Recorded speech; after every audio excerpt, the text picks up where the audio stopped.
A very good afternoon and a very warm welcome to Racing Post Live with our sponsors, the Betfair Exchange. Myself, Dave Orton. It's another Saturday afternoon.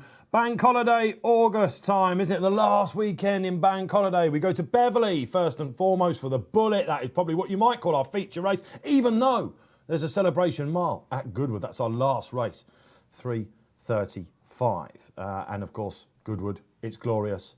It's the last big meeting there, but we'll give you a bit of Newmarket as well. Why not? A listed sprint there. I'm excited about today. We've been having a good warm-up, let me tell you that much. If you're watching on YouTube, don't forget to like and subscribe. Let us know you're out there. Live and interactive this show is. We want to hear from you. Get your tips in, anything about racing, life in general. We'll see if the panel fancy answering. If you're on Facebook Live, get that chat going. And anything on Twitter, hashtag RP Live. Let's hear from you. We'll be getting clips up as the afternoon goes on. Okay, 1:50 our first race, but before that, we've got a bit of time to chew the fat. Let's go down the panel. Paul Kealy, it's a bank holiday.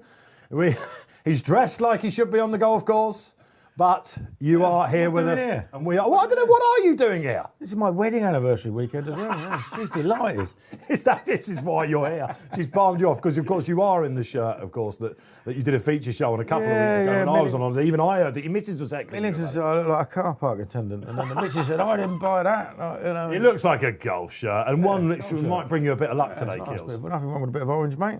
You need to turn things Matches around my on this look show, at the moment, Kills, doesn't it? because you're been left, right and centre. You know, your scissors are going in, all that sort of stuff. A couple of winners yesterday. But RP Live's been a bit of a barren stint. I think I had a winner last time I come on, but yeah, it's been rubbish generally. It's been rubbish. I normally sit here and I just punt whatever Bazza tips because he tends to shoot the lights out when I'm on. You'll be delighted to hear that.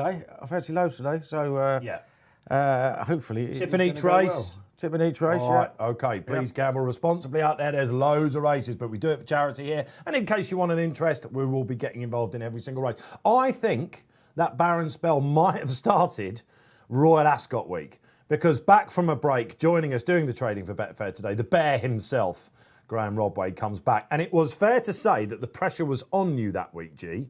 You lifted your hoodoo. Now, I read about these voodoo hoodoos. He didn't have a winner, Kills, from Cheltenham to Royal Ascot, and loads of shows in between. Really? All our regular viewers will know about this. And Quickthorn got him over the line, finally. But they say, once you get it off, the spirit jumps, it leaves you. And you were in the building that day. You were in the office. I was all over Quickthorn. I'm almost certain it was either you or me, but I banged in a couple of winners. I'm feeling all right. The Quickthorn was the one. So we're going to have a bit of banter today, guys, aren't we? G, welcome back. We certainly are. Yeah. This is what you call a heavyweight panel as well, isn't it? Speak for yourself, man. I'm wondering which of the three of us has got the seat that sinks down all the time. I don't know. They're ready to give you some pillows, I think, Kills. G, how have you been? Literally, been very good. Yeah, it was a nice short break through the summer, Dave, and Did you go and support Quickthorn in the E-Ball? I was tempted to go, but I didn't make it up to York, sadly. But it was a great 4 days, wasn't it, at York? And, Really was. Some really, really good racing, some great performances. Mishriff was, I thought, fantastic. Do you think, okay, we're going to get into this, all right, because we haven't had you for a while and lots has happened. The tops of the divisions have been cemented somewhat, sprinters, fillies and mares, stayers, middle distance horses, 3-year-olds. You think Mishriff, that was as visually, he didn't just run to form, you think he blew them away? I do. I think he was very good. I know he didn't beat that much, but the time's very good. The finishing speed's good. Would he win an arc if you to ran it being a top-class performance. The problem with the arc, Dave, and we've been through this thorny issue several times before, and it is going to come up again in the next couple of weeks, isn't it? What, we've got the fillies allowance, the 3-year-old allowance. I mean, poor old Mishriff, 4-year-old colt, he's got to give them more weight, hasn't he? Every time he comes up against a 3-year-old, he comes second, doesn't he? So well, it's incredibly hard to beat these 3-year-olds off level weights for him, I think, personally, let alone trying to give him the amount of weight that you have to give ADR, for example, a real top-class Derby winner. We're cooking with gas then. Kealy, G-Rod, all good to go. The big hitter from Betfair himself, he is in Dublin, he comes back, he's in great form, as Gill says. Barry Orr joins us. Barry, welcome along. Good afternoon, gentlemen. Glad to be with you all on a beautiful sunny afternoon here in Dublin. I went racing last night for the first time in Ireland since February 2020. And not much has changed, I'll tell you that. Oh, well, I'll tell you what. It was noticed, Barry, that you did do a few media stints at the Curragh last night. It was noticed. I said to Rob Lee, our senior producer, I'm not sure that suit's fitting like it used to. We've all had that one this year, haven't we? Hang on a minute. I just looked at Barry there. He needs to put on another 4 stone to join this club, doesn't he?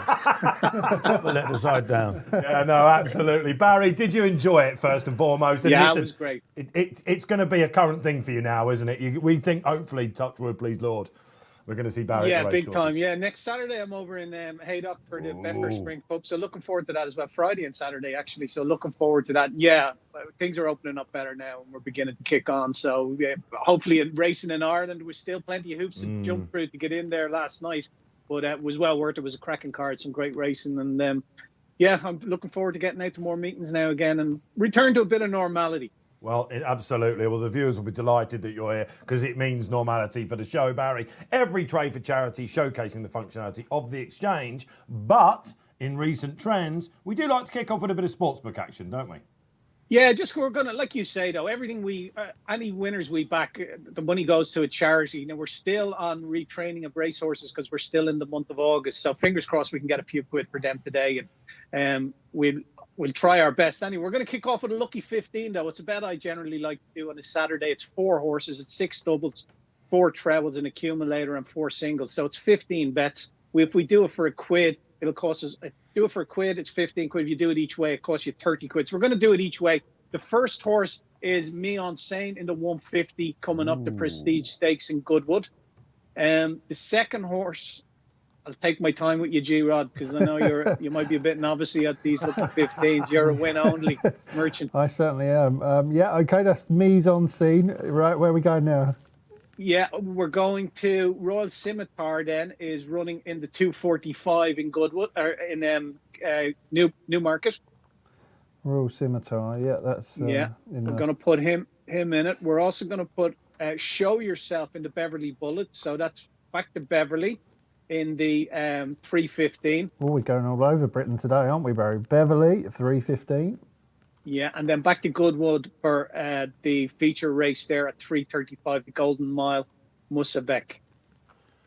Like I said, we're going to do it for a quid. It's going to cost us, we're going to do it for a quid each way. So it's going to cost us 30 quid. It's 15 bets, 6 doubles, 4 trebles, 4 singles, and an accumulator. So fingers crossed a couple of those click and we get up doubles and we'll treat them. Obviously, we'll get trebles and cross trebles. So if all 4 click, we're in for a tasty amount. But is that win or each way, Barry? We going? That's each way, yeah. Each way, £1, yep. Yeah.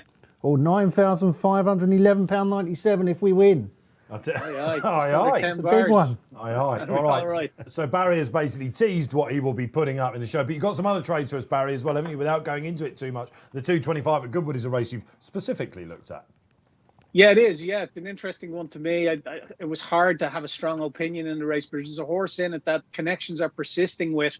And I think there's a nice angle to a big race next month off the back of him today. Yes. I absolutely love that. An early whiff of anti-post. All right, great stuff. We're off and running in here. So, and if you've had a really good August, maybe an Oisin Murphy type August, perhaps show the ROR, the retraining of racehorses, some love out there. That's our charity that Barry's been firing him in for all in August. Last chance to do that today. Let's get some social interaction up then. Who's out there? George Murray opens the show. George, welcome along. Can you ask G-Rod what year his racing profile pick is from? Oh, that's a bit below the belt, isn't it? I mean, God forbid you saw mine. I do actually know that it's 2017 because when I pull it in, it actually says G Rodway 2017. So I can never forget that one. 2017? I'm not sure about that. He has gone grey very, very quickly. Yeah, and there's Like been Desi a long went white or something. lockdown. A long lockdown since. But I used to have a really old one that is unrecognisable. I remember that. That's all. I might even have it here. See if we'll see if G can get that. I mean, mine is. I don't do so much in the front. Of the there paper. it is. Look, I don't know if you can see that, but yeah. Oh my word! Look at that.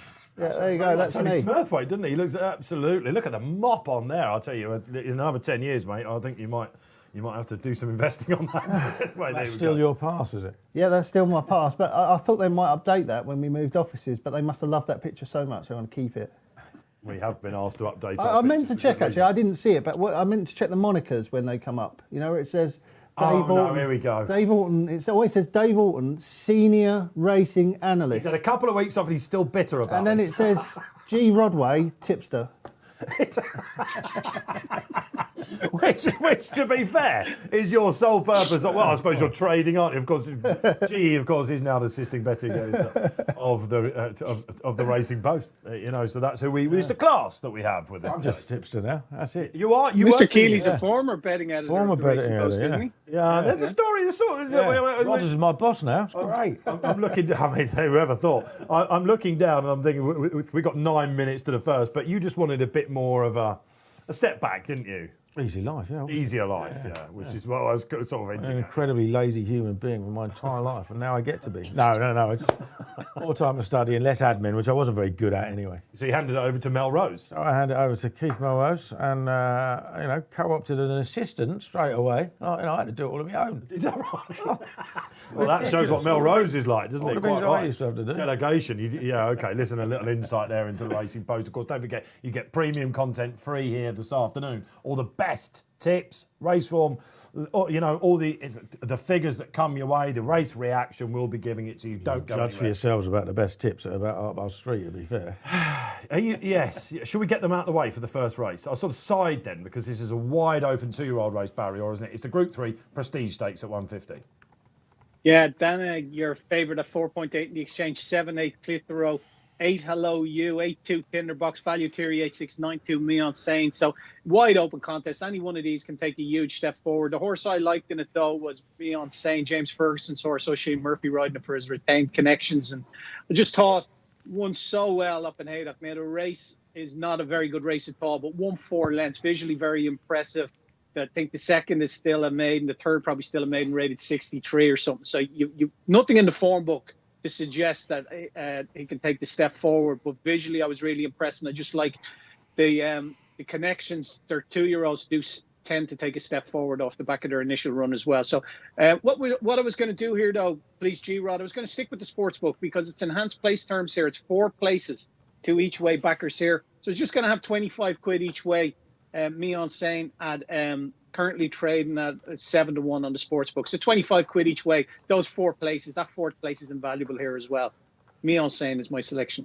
Yeah, I think you might be right there, Barry. It does look, it's certainly a lot more open than last year, where I don't want to, because I've got 2 of the biggest Isabella Jarl fans sitting next to me here. She was a good thing then, though, wasn't it? But it was, in hindsight, it was a terrible race as well. It was no wonder she won it. Do you remember the contrast in the weather as well? It was Yeah. absolute bog. Well, yeah. I mean, this is probably the first Saturday. It hasn't been all summer as well, isn't it? So And what a pleasure it's been. Let's not complain about it now. No. Are the going stick 7.8 this morning? Yeah, Good to firm. Good to firm ground. Nice quick ground. Perfect. No excuses for anyone. Hopefully, I backed Clitheroe Yes. for David Simcock. I thought her run at Newbury, I thought she was quite obviously by miles the best horse in the race. She only finished second, it was first time out, but she was keen and green early. She got into trouble. Took a while for the penny to drop. And when it did, she was really rattling home. She's an absolute certainty to prefer the extra 7 furlong. And again, a bit like Barry's, there's nothing in the form book that actually says that she can take this out, because she's got to make a big jump. But I don't think the 2-year-olds of form are any great shakes anyway. Are you suggesting to watch this back now before the race, and it will just make you a bit more confident? Yeah, and I just have a look at it, and she cost 590 grand. She was 49,000 as a yearling, wasn't she? Yeah, something like that. Yeah, something like that. 49.52, something like that, and then went to 590 grand at the Breeze. A hell of a lot of money for an unraced, 2-year-old. Jackpot, yeah. And I mean, she gets black type, it's almost job done, isn't it? Well, stall 10 for her kills. Well, stall 10 was a little bit of a worry. Now, it all depends on rail positions, etc. It's miles worse on the last 2 days of Glorious Good, wasn't it, than it is at any other time of the year. So it can be done. It's not the best in the world, but she's ridden by Jamie Spencer. She ain't going to be being rushed along from the front to get a position on the rail, is she? She's going to be dropped in. We know that. That's what you have to accept. I actually emailed David Simcock on Monday because I was toying with tipping her in the weekend. Did you ask and him I just to get asked him- Jamie to sit I just 4 said, places nearer? No, I just said, are you gonna run? And he just said, very much looking forward to it. Doesn't think there are any great fillies around. He's a trainer that will happily chat about Well, it. I mean, look, I have met him a couple of times. We played golf with him on a couple of charity It wasn't days. like he just popped up randomly. in his email. No. He's got the best left-handed power fade you will ever see in your life. I tell you, it goes miles out and then comes all the way back. No, but really, really good fun to play around with. And like you said, if you ask him a question, he'll come up with an answer. He seemed reasonably keen. He didn't say she's an absolute superstar or anything like that. I didn't ask. All I asked was whether he was going to run. Yeah, it's a big weekend for him because he's got Desert Encounter tonight at Windsor. Yeah, he exactly. could do with another worldie, couldn't he? He could do. Yeah, he could do. I'm sure. I'm sure they'll come along at a time. But this one might be pretty good. And like I said, I don't think Dene's form's okay. Hello, Yu's form's okay, but it's not brilliant. They're not standard. They're not classic horses, I don't think. They've been quite weak as well in the betting, haven't they? Yeah, but then nothing's particularly strong, to be fair, is it? No. G, what are you strong on? I was looking at the website this morning when I was doing my brief little study up, and Kills' face came up, and I was like, half tempted. Was it a recent profile picture? Or did you recognise it? I haven't had any hair for years, so I can get away with it. Ponytail. I think his is as old as mine, at least. But I was half tempted to click it. Half tempted to click it, but then I always remember that when I want to look at races, I like to look at them before I've read what anyone else thinks. Just because you subconsciously, I think, even get what they're saying in their thing. And I've also come down on Clitheroe without even reading what Kealy said. Yeah, I fancy Clitheroe. Tandem selection for Clitheroe. Clitheroe for as all the well. above reasons. Yeah, I can't really add much more than Keels has already because it was a hugely eye-catching run first time out. Newbury definitely wants 7 furlong. My only concern here is stall 10 right on the wide outside round, is it 7 furlongs, Goodwood, on the bend, Spencer riding. So I presume we're going to get a Spencer stall 10 drop in behind, go miles behind. It is, as we know from Glorious Goodwood, we covered every day for you. We see these horror runs, don't we? Eye catchers all over the place because unless you come with a wet sail down the outside, you need quite a bit of luck. But I think if you're looking at this race, if there is a star filly in it, it's Clitheroe. Yeah, fair enough. Not the rest. I like Value Theory. I mentioned this to you yesterday, Kills, didn't I? She ran in a group race at Newmarket last time, and I just behind a horse called Majestic Glory. Yeah. And I don't think she went hard enough. I was watching her again. I watched it again this morning, the replay. They're just behind the stalls. You could do that. Watch the final furlong replay that we give you in your members section on your Racing Post. She's coming back at the finish, and this is a race. She beat Tinderbox when they met in Newmarket time before that. I think she'll confirm that form. I think she's been overlooked. I'm really surprised she's not. Yeah, I can see the argument. She just disappointed me so much that day. You were very keen. I was very keen on her. Yeah. Is that Newmarket run? I was at Newmarket. I mean, not the first time I've been keen on a horse who's done no good and then come out afterwards. The speed figure's pretty good there, Dave. So she must have gone fairly fast. She was coming back. She might want a mile already, but this is a race that this is Johnson's type of race. He's won it a couple of times in the past 10 years. And Stall 3, bang out. Stall 3, bang out. Joe Fanning, keep it simple. Bosh, off we go. So I said to us, Rob Lee, our senior producer, at the start of our warm up earlier on when we came into the office, she will be the one to beat the furlong marker. Barry Orr, what's the market saying after we have spoken? Yeah, some money knocking around for Hello You. That's into 7-4. Clitheroe's out to 10. 6-2 Tinderbox. That's the one that's a bit of a springer in the market. Your favourite, though, is still down at the head of the market at 4.6. Me on saying is 8.8. Value Theory 8.2. But Tinderbox probably the best back against the favourite now. Very interesting. Incredibly weak Clitheroe. It's literally gone out 5 points since we've been sitting here. You wonder whether that might have been early money. We spoke to Oisin Murphy yesterday, didn't we, about Mise en Scene. He mentioned that Wilderness Girl might have a say as well. Kieran Fallon, I think this is... Yeah, he said he liked her. Has this gone to Qatar, this? Is this what Kieran's riding it on? She wants soft ground, I would have thought, because it was got a perfect run at the Gore. It was bottomless that day, wasn't it? Value Theory, the Spotlight selection. I always get that wrong. There you go. OK, you can see there, Spotlight, free premium content. And let's get Chris Timms off. He says, OK, Danae for me in the first. Would have won in France last time. Not blown the start. Yes. Definitely sets the form on that. Tom Barras, good to have you back. Danae for me as well. I hope she's good enough this year. Back to for next year's Guineas. OK, one of a couple of fillies that Simon and Ed Crisford have got. Fast Attack is the one we think might be coming out in the Rockfell, etc. a little bit later. Not too far away from that. Dubawi out of Resina, Danae. Keels loved Resina. Oh, yeah, I love Resina. Clive Britton? Yeah. Yeah, these perfect. colours. Yeah. Yeah. Did she run at Goodwood as Yeah. well? Oh, it's all coming out of my mind now. They're going in, guys, so good luck wherever you're playing in the first of an afternoon of fun we're going to have here on RP Live. Don't you worry about that. Myself, Dave Orton, Paul Kealy, Graeme, Rodway and Barry Orr. How does that panel sound for you? Get your questions in. Let's have it. Okay. You've had a football bet as well, Kills, haven't you? Oh, yeah, that's copped already. Has it? Done. Arsenal That's City. Did you back Arsenal. City to get 10 then, did you? No, I just backed them to score 4 or more and win. And is it 4-0 already? Actually, any other score on Betfair. I'm a terrible sucker for that bet if I'm watching a football. I know nothing about football. So That's what I was surprised to hear. I tend to do that. He was trying to get it on out there, G. I was actually looking at the prices. I thought it'd be about 5-2. Right, here we go. Anyway, All right, okay, 4-0 to Man City. Will we see a star performance here in the Prestige Stakes? Good luck wherever you've played then. Lots of race reaction coming up for you. Don't worry about walked that. out. We're off and running. And predictably, Clitheroe, Jamie Spencer doesn't want any of the early lead whatsoever. And it's Value Theory that goes off in front. As expected, Dan 8 is up there as well. Tinderbox, who couldn't deal with Value Theory on her debut, right on the outside under Frankie, looking for a bit of the action as well. Very sweaty, that one. Mise en Scene just off them as well. Prosperous Voyage for Rafe Beckett. Clitheroe out the back then with Hello You, Wilderness Girl, and Amanda Hug and Kiss. What a great name that is.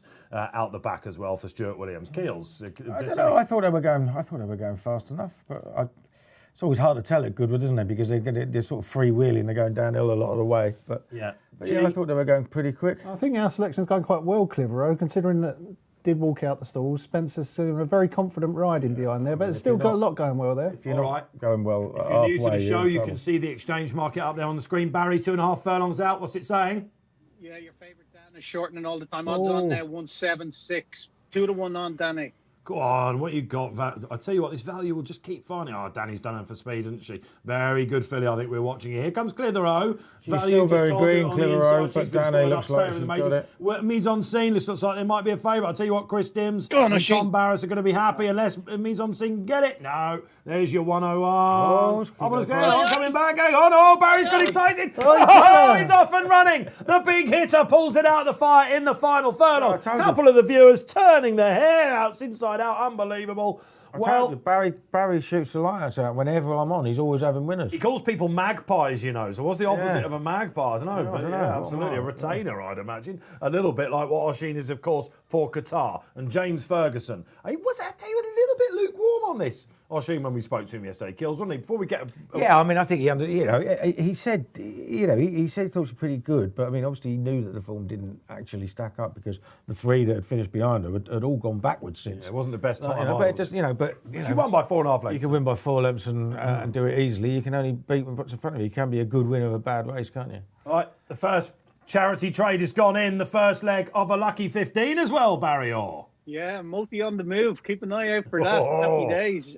In running there, though, on the exchange, Danny hit a low of 1.16 for 1,200 quid.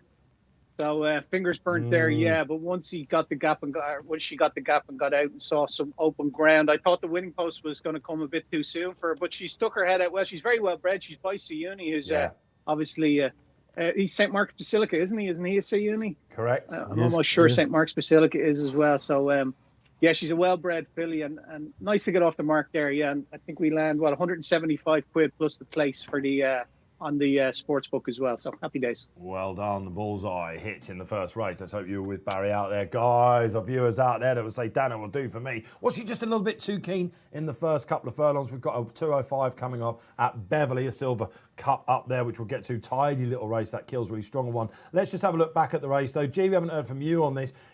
You were looking at Clitheroe at one point, weren't you, thinking, right, if the pace collapses, Jamie's timed this. Again, she's just a work in progress, isn't she?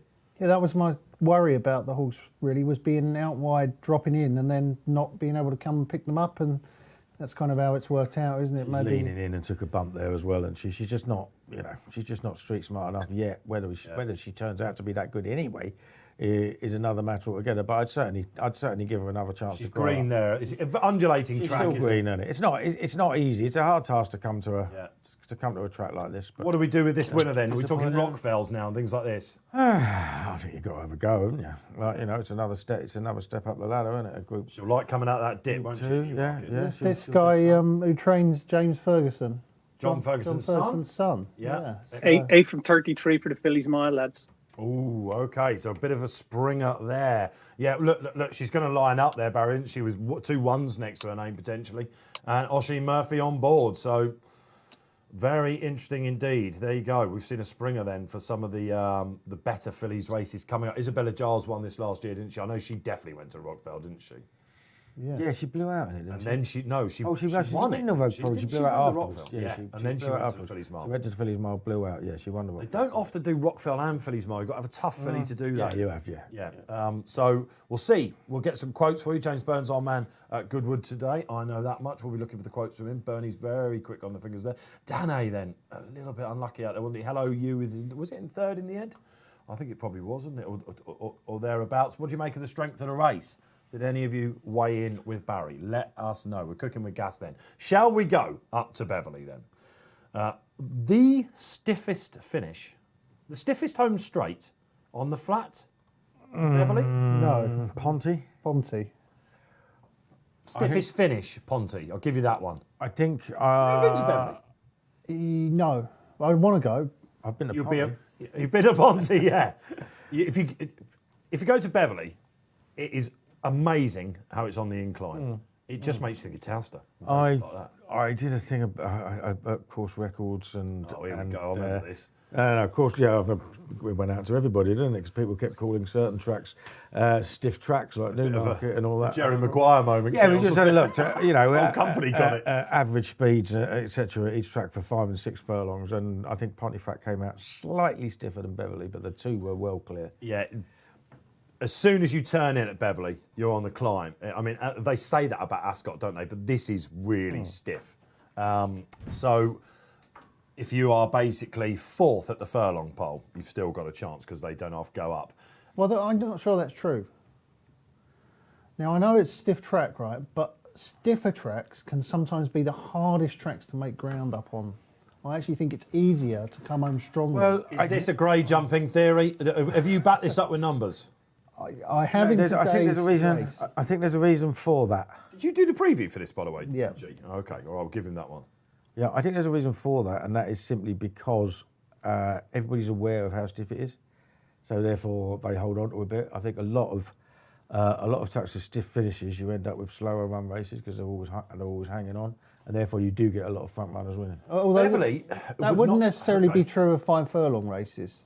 I just always have Beverly down as a track where they run a genuine pace because they tried to get the position into the first bend.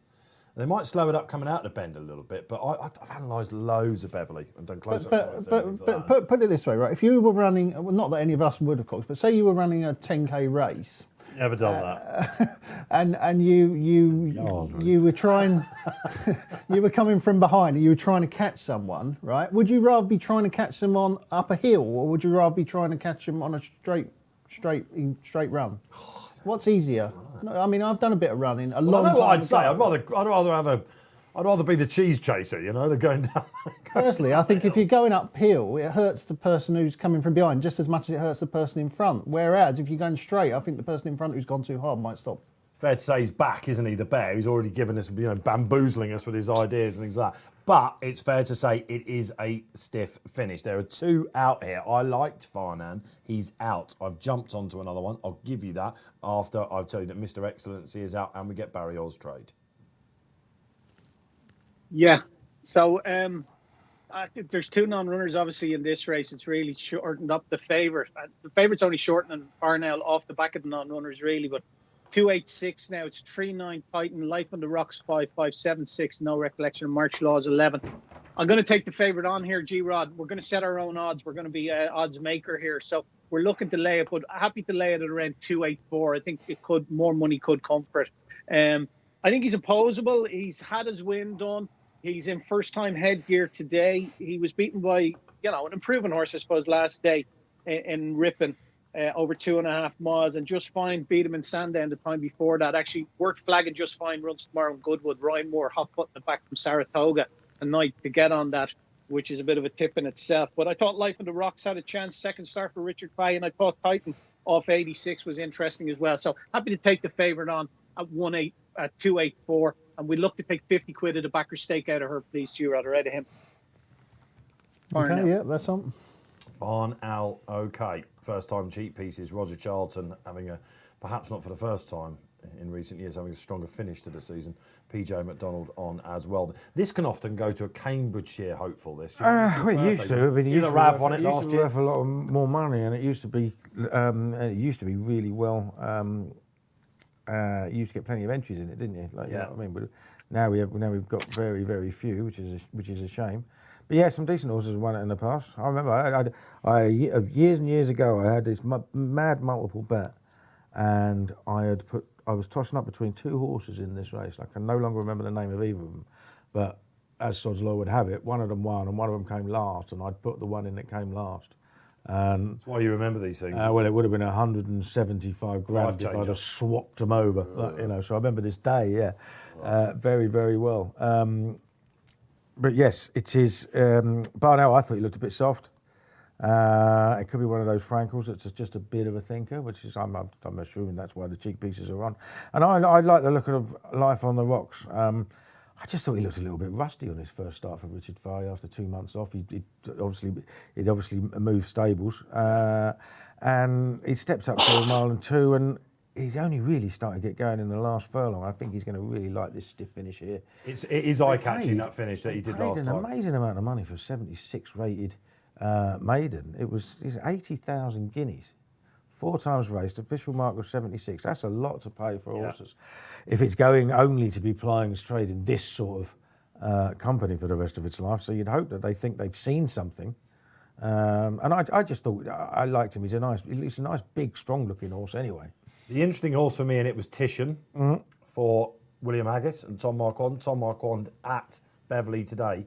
No Hurricane either. Hurricane Ivor's come out. So you have to think that's a self-certificate, so he's not eating up or something like that. It's not the ground. It's not.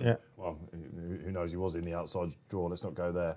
But it's interesting that Tom Marquand is at Beverly and not looking for the plundering the riches of Goodwood G, isn't it? So and he has come in for money now. This chap, his first time out. No horse has won on his first time out in the last 10 years. It's Haggis. He can get them ready. But I wondered whether he could give £10 to Life on the Rocks myself. That's why I've jumped onto that one. I just looked at the finish it last time. Rippon them totally the wrong track. The stiff Beverly will be right up his street. Where do you look? Again, he's weak. I just wasn't sure. He looked. Was he not a bit of a loony? Life on the Rocks. Titian. No, Life on the Rocks. Oh right. The way he ran, you know. It could be. It's very undulating Rippon, you know. It can catch a lot of I horses. didn't like the way he was sort of there, wasn't he? And then he sort of dropped himself out, and then he stormed home. That could be a blow, though, couldn't weird. it? Gills said. I think that, I had it down as a horse that would be much better suited to Beverly than Rippon, and I thought, okay. I mean, Titian obviously he's Haggis first time out. He's going to have it right. You know it'll go well. It's a Haggis in Yorkshire, which is one of my favourite theories, and I think he's 38% at Beverly. Rab won it last year. That was the third leg of his magnificent 6-timer. But I think the Fab will win. I get the negativity around there. I think the last 2 runs have been absolutely great runs. I mean, in the context of this, finishing off very strongly. He's going back in trip, isn't he? I don't think that would be a problem for him. I just thought he looked a class apart by Frankel Thistlebird, the mare. Thistlebird, Roger Charlton. That was Charlton, wasn't it? Charlton. She was very good, wasn't she? She won a Group 1. I think she might have won the Pretty Polly, something like that. Barnell, I thought was one of the better bets on the day. So more than happy to be taking on Barry and... Better bets on the day at 13:08. What's going on? All right, okay, all right, fair enough. All right, Barry, is this Barnell just taking flight in the market then? It looks like it's going one way, isn't it? No, on the slide now. 292 haven't come into 260, 296 now. So the second in is 3.474. Life on the Rocks 6.4. No Recollection. And March Law is 12.5. But out to 2-1 now, the favourite, while the Haggis horse shortens all the time. One of these Haggis horse could go off favourite here, looking at it, and they're going behind. But that's remarkable. Yeah, we could cash out now. After laying that, we could take our profit and win a fiver, regardless what wins the race on the exchange by selling back our bet if we wanted to at 2-1. But I'm happy just to let it roll. There you go. Of course, a reminder, if you're just joining us, Barry does everything for charity. You don't have to play in every single race. So much racing at this time of the year, isn't it? Pick your targets. That's what it's all about. But we like to have a bit of fun and a bit of interest. If you want to, taking on the Barn Owl then. But G thinks it's the one to be with. Titian is the interesting one, no doubt. I'm with Life on the Rocks with Kills. Did like Farnham. That's come out as well. Really good to be up at Beverly. The Beverly Bullet at 3:15 is going to be great fun. Some old characters there to go to goal, Judicial Loss, 2 winnings of the race. Tis Marvellous, you name them, they're all there. Cannot wait for that. But they are in. Money for no recollection, isn't there? Has he been gelded since the last one? Yeah, OK, we're off and running then. March Law, a little bit rusty from the gates. Johnson's what would have been his second string, but he's now eyeballing Barnell, who's going to the front under PJ McDonald. And this is what I know from Beverly, they go a lick. Always when you see that great side on camera at Beverly in the first 2 furlongs, it just looks like they're going faster than they want to be. They're a bit keen up front. Titian in third, not much cover for Tom Marquand. Looking for Life on the Rocks. OK, tagged on there. You can see there under Paddy Mathers. And the back marker is the newly gelded. Oh, he's keen as well, isn't he? No recollection. Keel's going into the far bend then. Yeah, well, they look like they were going fast. They look like they've steadied it down again, although the RTV speed saying 36 mile an hour, which is not much slower than they were doing at Goodwood over 7 downhill. So I think it's probably no more than a reasonable pace, having said that. It's early days yet, isn't it? There's nothing, still 6 furlongs to run. Nothing's really happened other than the outside, other than no recollection has not settled. Is your one going to about drop himself out here, Kills? What do you think? He may, yeah. He might do, yeah. Look at the market, guys. Titian's the one they want to know, right, Barry, as they turn in? He's It responded, was, though. yeah. Titian was into 6-4. It's 11-8 now and 2-1 Barnell, 9-8 Life on the Rocks. But I suppose in running punters are thinking maybe Barnell went off too fast, but he seems to be travelling well on himself.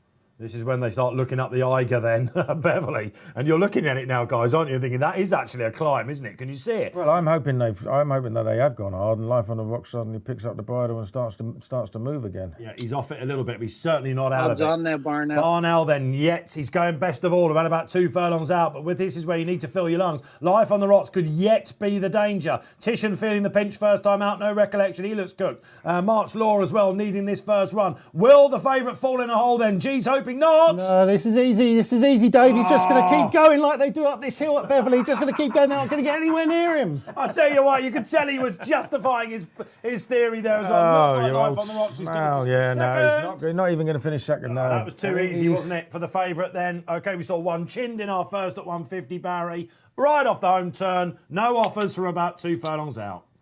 Yeah, there was nothing really getting to him, was there? He's traded at a high of, for 35 quid, he traded at a high of 5. Nothing else traded short. The Ishan went to a low of 185 for a 5 or 187.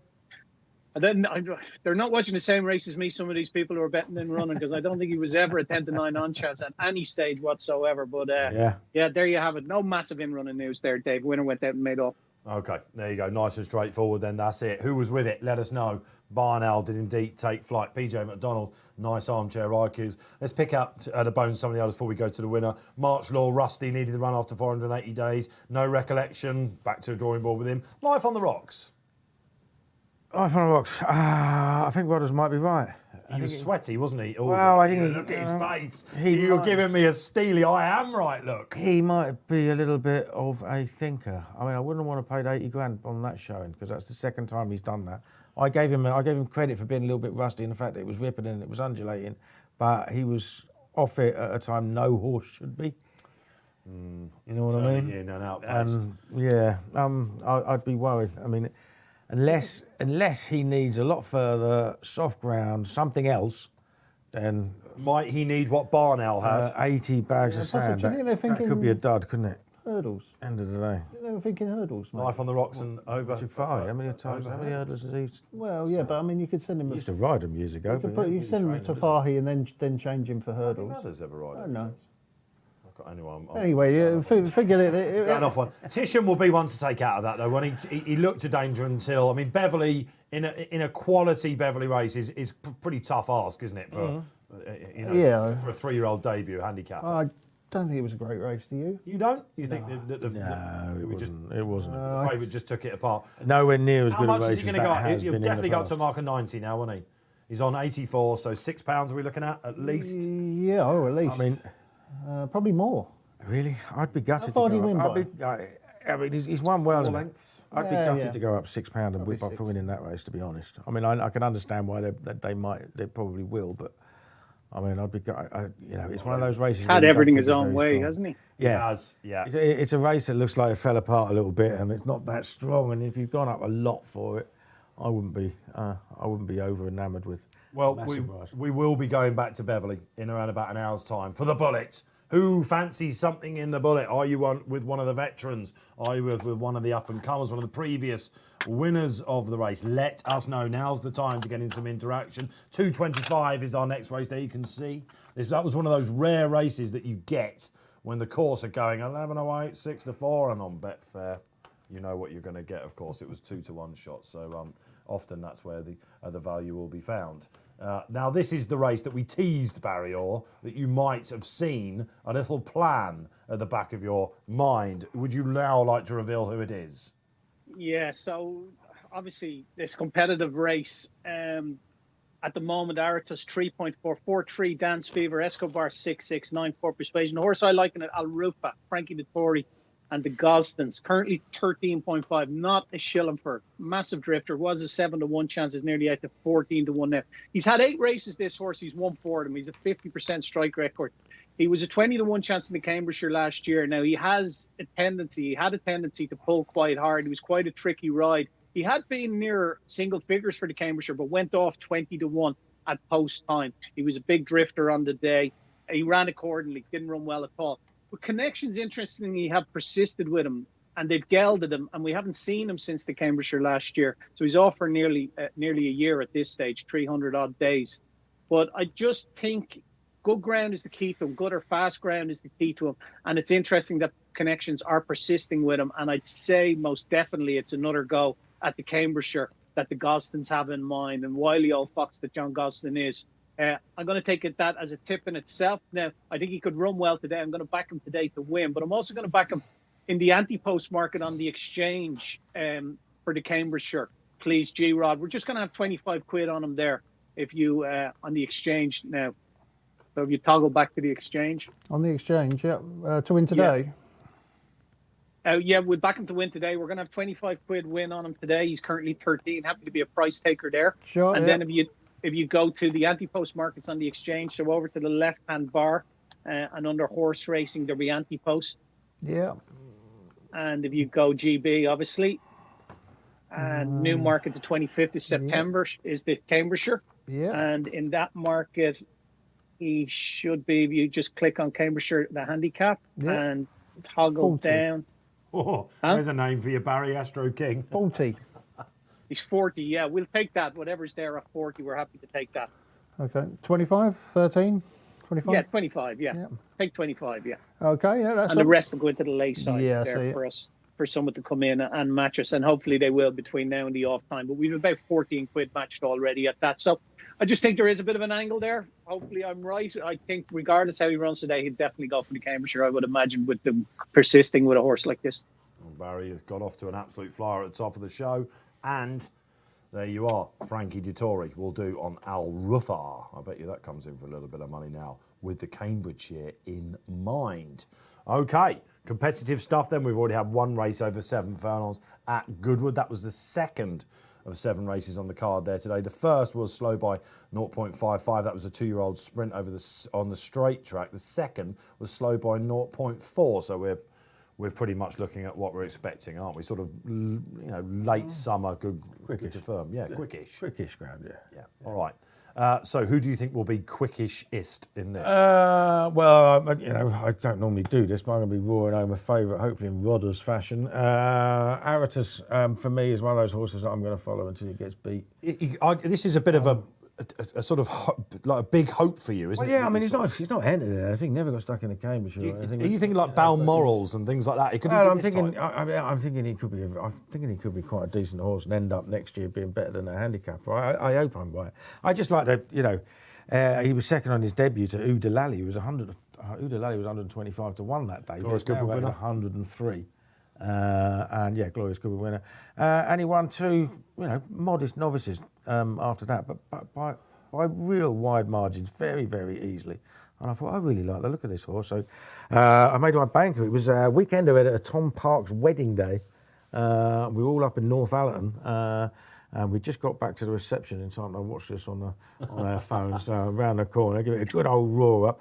And he's only won half a length, but he was always in control. And he got beat he beat a horse who was also chasing a hat-trick called Sunset Bay. And they pulled clear of the rest. And obviously, Sunset Bay's got close enough for the handicap and not to go mad. So he'd have won that race with 4 more on his back just as easily, I reckon. So a £4 rise. He's got trap 1. Oh, is it trap 2? He's got in trap 2. Sorry, he's got trap 2. So it's perfect. It looks to me like a horse who looks uncomplicated, because obviously he saw plenty of air at Newbury. So I mean, he can sit second or third on the rail quite easily, or even make it. I don't know whether that'll be the plan or not. And yeah, I just think he's a very, very nice horse in the making. Interesting, Dance Fever is obviously running because Clive Cox trains that as well, and it's second Fav. Real good run at Ascot, not such a good run next time when beating Fav. And hung last time as well, hung to the right. So that'd be interesting. I mean, Adam Kirby's on, but he's got a slightly better chance of doing 8 stone 7 than I have, but not much. He's 9 stone. He's a big 9 stone man, isn't he? Yeah. Curbs, so don't read anything into the jockey bookings. It is Aratus for me. Persuasion is the one at bigger prices that I can see running well. He twice ran and won round the right-handed bend at Kempton in his early days. But I'm with Keels. I think this might be a bit of a culture shock for Dance Fever. He has been pretty strong in the market. If you're thinking that he should be the first string, of course Adam Kirby can't. The bend that worries me so much. It's the undulations as well. Coming down the hill. We've got another one coming up, haven't we, at Newmarket, which you're worried about that as well. But we'll get to that. Keels has taken on a favourite coming up when we go to Newmarket. That's teased it and then some, hasn't it? I like Aratus as well. I just think he might. I saw the draw. The draw, I think, is quite important in this, especially having looked at the previous race as well. Didn't Mise en Scene come out of stall too as well, didn't she? I think in our previous one. I think if he covers it up, David Egan, Rise Goodwood as well as anyone. Mr. Mishriff, of course. I think Fab might take this out as well. G. I see. Yeah, I see the argument. I just think he's far too short. We gave him a 106 last time, and he's still offered him a 98. He should come on for that. Inexperience would be the thing that would worry me most. What's putting you off then about the price? Because 9 to 4 to me looks all right for a horse that I'm with Gills. I can see him running in Victoria Cups and things like that. Maybe better. I don't think he's as good as Escobar, is he? I think Escobar's a much better horse than him. Getting a bit of weight for Escobar. Escobar, I mean, he's a pocket picker, isn't he? He's an absolute. Yeah, I mean, he's one of those he'll win, but he's getting £11 from him. You're getting £11 from him, isn't he? Yeah, he is, but I like Escobar because he's... I love Escobar, but I mean... I'm not sure I love Escobar. Hang on a minute. Who loves Escobar out there? Doesn't he always look like he's going to win? Yeah, even in Group 1 he could look like he's going to win. Of course he does. I mean, he's your archetypal back to lay if you wanted to do something. He's your Gulliver, isn't he? Here's another one. He will come there swinging. Same colours. I mean, it's been a fair while between drinks now, isn't it? There are some old friends in this, of course. We've got Kimmy 5. Don't want to give you a heart attack moment, Kills, but that's a project that you were going with. I tell you what, This Is Us. I am. Well, This Is Us. I tipped him at Newbury at 20 odd to 1 and came nowhere. And next time out he won at 66. I was delighted. But Kimmy 5 is one that obviously I backed him for the Stewards Cup last year, and I backed him a million times. We go in. We've got a little club, local working man's club, and we have one of them betting syndicates where. Every week, it's one person's turn to have a bet, and the bet this week, another bloke's done it, and it's Kimmy 5. Oh no! Right, let's double up on this.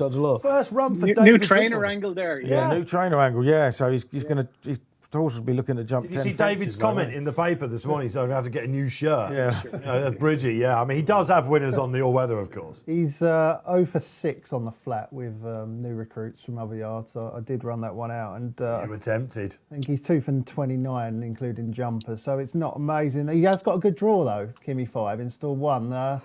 Now, stall 1 and stall 2, 7 furlongs, handicaps, Goodwood outside of the festival, massive advantage. Yeah. Right, I think there's been 15 race 7 furlong handicaps in the last 5 years outside the festival at Goodwood in August. So pretty much at this meeting, for example, when the row is at... But you've tipped Escobar. Yeah, but... Have you tipped Escobar? Oh, yeah, Escobar's going to win. Who is? if you want stats that matter or stats that don't matter, as you used to call them, who is 0 from 20 since 2020. Yeah, but every dog has its day, mate. You know. Like you in the second race. Every dog has its day. You know, give old Escobar a bit of credit. You calling him a thinker, are you? Well, a woofer like I was. I called him a pocket pig. You just called him a dog. Anyway, 9 of those 15 races were won by stalls 1 and 2. So if you want to follow draw stats, then that's all for you. But I mean, I like to look at those stats, come up with them, and then shoot them down and go against them. Yeah, that's basically what all our viewers like to do with you. We all have a stat as a tipster. If I've got a horse I fancy and I've got a stat to back it up, I'll always use it. But if there are no stats to back it up, I'll still tip it anyway. You'll still find one, Even if they were opposite.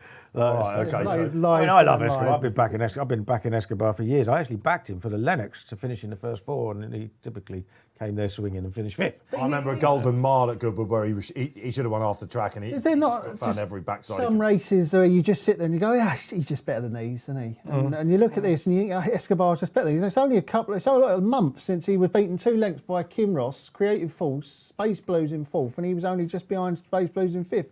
Space Blues obviously come out and won since. And then he's run 2 cracking races in handicaps at Goodwood and York.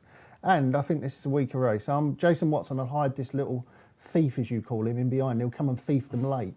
This is an association which has quietly come together, isn't it, David O'Mara and Jason Watson? Since he left Roger had Charlton. A winner yesterday at Newmarket when I was there, Vanitas. It was very heavily backed, and he gave that a very strong ride to get up near the line. Jason Watson annoyed me that because I nearly tipped that, but I tipped a horse that finished ahead of it in the race it had run in the time before that got beat at Thirsk instead. That was very clever, wasn't it? There was wrong one. Yeah, go on, Barry. There was a good piece in the Racing Post on Monday, actually, about Jason Watson. They did a good profile on him. It was either Sunday or Monday, but he spoke about the tie-up with O'Mara and that. It's been very fruitful for him. You would remember, Barry, at the Derby Awards 1 December a couple of years ago, he got the most promising ride in the Apprentice of the Year, all that sort of stuff. And basically, ever since that, he had a bad injury. But he went straight into the charting job, didn't he? Yeah. Ahead of his apprenticeship, and that was a nice number for him. But just things didn't happen. Quadrilateral, if that had won the Guineas that time, That's it might the have been one. a different story for him. Yeah, that was the one I think that started the cracks appearing, shall we say? Quadrilateral. Good memory, Barry. Okay, so Barry, let's stick with you then. We're what are we? 3 minutes away from post time. We're not going to see flip floppers here, are we? No, Aratus is relatively strong. 3.35 now, a little over 9 to 4. 4.3 Dance Fever, Escobar 6.4, 10.5 Al Rufa. That's come in for some support considering we backed it at 13. 11.5 Persuasion, and Kimmy 5 real negative, 8 to 16 now. So I do think that could run well, mind. Yeah, it's one of those. Give us the bio on Kimmy. Well, again, I mean, no one knows it better. Yeah, no, he's almost an Escobar, isn't he? At a lower level, isn't he? He travels. He quickens up for a little bit. Lower level thief. And then he stops. and then he stops, doesn't he? Like, you know what I mean? He's a horse that goes really well. I mean, he looked like he was going to win the Bunbury Cup last season, if you remember. He ended up finishing 6th, and then he did finish 2nd in the Stewards' Cup here to Summergand. He's got some very useful form here, and including over 7 furlongs. I think he likes running downhill, and if he's really fit, but he's drifting ever more. It's not down to the jockey. Nicola Curry gave her a brilliant ride from the front last night at Goodwood. Thanks to the Shergold Cup, she's had a bit of a renaissance. She has, and deserved. Yeah. You need to get noticed again, don't you? It's very. You can fall out of favour very quickly. Mark Johnson was very pleased. Yeah, he was very pleased. I mean, he talked her up there and then at the time, and I can't remember the name of the horse she rode yesterday, but it was a really good ride from the front. And we did a lovely piece with Nicola, didn't we, as well? Just Hubert, yeah. Again, another renaissance. She gave him a cracking ride last night. They are going in. Let's get some viewer interaction up then before we see this 225. Bravo 22. Persuasion for me. Stall 3 needs to bounce back, but the Haydock win was solid form. And Points Foley comes on and says... Yes, Points Foley. Escobar is a certain winner. Good old Points Foley. Is that Irish or Prince? It's a Points. It's Points Foley, isn't it? It's got to be. It's got to be Prince Foley. Yeah, we should... Absolutely no idea. I can only assume that Prince was taken. We should mention Persuasion, because I was at Goodwood, the festival meeting there, when he won his maiden first time out. He was very impressive that day, and maybe he is just well suited by 7 furlongs around Goodwood. We'll see. One of 3 very interesting rides coming up on the card for James Doyle on the inside. Of course, he's on the Hazardous Duke, isn't he? Duke of Hazard in the Celebration Mile, which takes us off there in around about an hour's time, hour and 10. But we are handicap company. Will we see something throw down a marker for the Cambridgeshire? Barry Orr hoping it will be Al Ruffa. He's even backed it on the exchange for charity, of course, for the big one next month at Newmarket. Back on the rollie, of course, is where my mind was going. Escobar. For the Prince of Thieves himself. There he goes. He's going in now. He's in now, and myself and Kills thinks that Aratus was really hardened up in the last couple of minutes. Yeah. Off and running then, away we go. Good luck wherever you're playing. What's that? It's absolutely flown out. It's bravado then from stall 10. Joe Fanning only got one way of going, and he's going to give a lead to Aratus Persuasion. Yeah, it was very nice of Nicola Curry to pull Kimmy 5 back then, because I thought we might actually not get the run on the inside. But wide out the back with Al Rafar and Frankie Dettori doing his best job. Sailed okay in the first time. Absolutely no pace here, surely. Well, let's have a look what they're going. No, they're not going very quick, and Joe Fanning's got an easy one. So we have to assume G going up this hill, down the famous bend, that's when they'll get racing. You would have thought so, and you'd think that if Johnson Horse from the front off a slow pace might be difficult to catch, but we'll see, won't we, Dave? Yeah, we will. Aratus then, Barry, definitely gone under 2s now, hasn't he? He's out to 19 on the exchange. He's just not settling, I don't think. Yeah, but, Aratus is at 288. Sorry, excuse me. I was just getting my keyboard hot there, Barry. He's out to 26. The horse I was looking at. Yeah, Aratus is in under 2 to 1 there. 278. He's looking to hang though, isn't he? Right, yeah, he's looking a little bit green, Aratus. Here comes the stable companion, Dance Fever. Persuasion there as well, Bravado. Oh, this is us out the back. Definitely needed today. Come on, Aratus. Come on, Aratus. What have we got, Keels? Pick it up. The spirit leaving you, Keels. Carry him home. Is this it? This is He's away you go, isn't he? Paul Kealy loving life. Solo Escobar. Oh, here comes Escobar, not the pocket picker. Can he? No, don't think so. Oh, it's going to be tight. Yeah. That was good fun in the studio here. Paul Kealy, what hoodoo he says. I can tip him. You can have a drink now, Keels. No worries. You can't vape though. That's for sure. All right then, Barry. Let's go to you. I don't think he ever went 26, did he? No, he certainly did not. No, he's travelled well throughout, and he's been in the box seat throughout as well. The runner-up Escobar hit a low of 2 to 1 for 14 quid. Can you believe that? Your classic back to lay.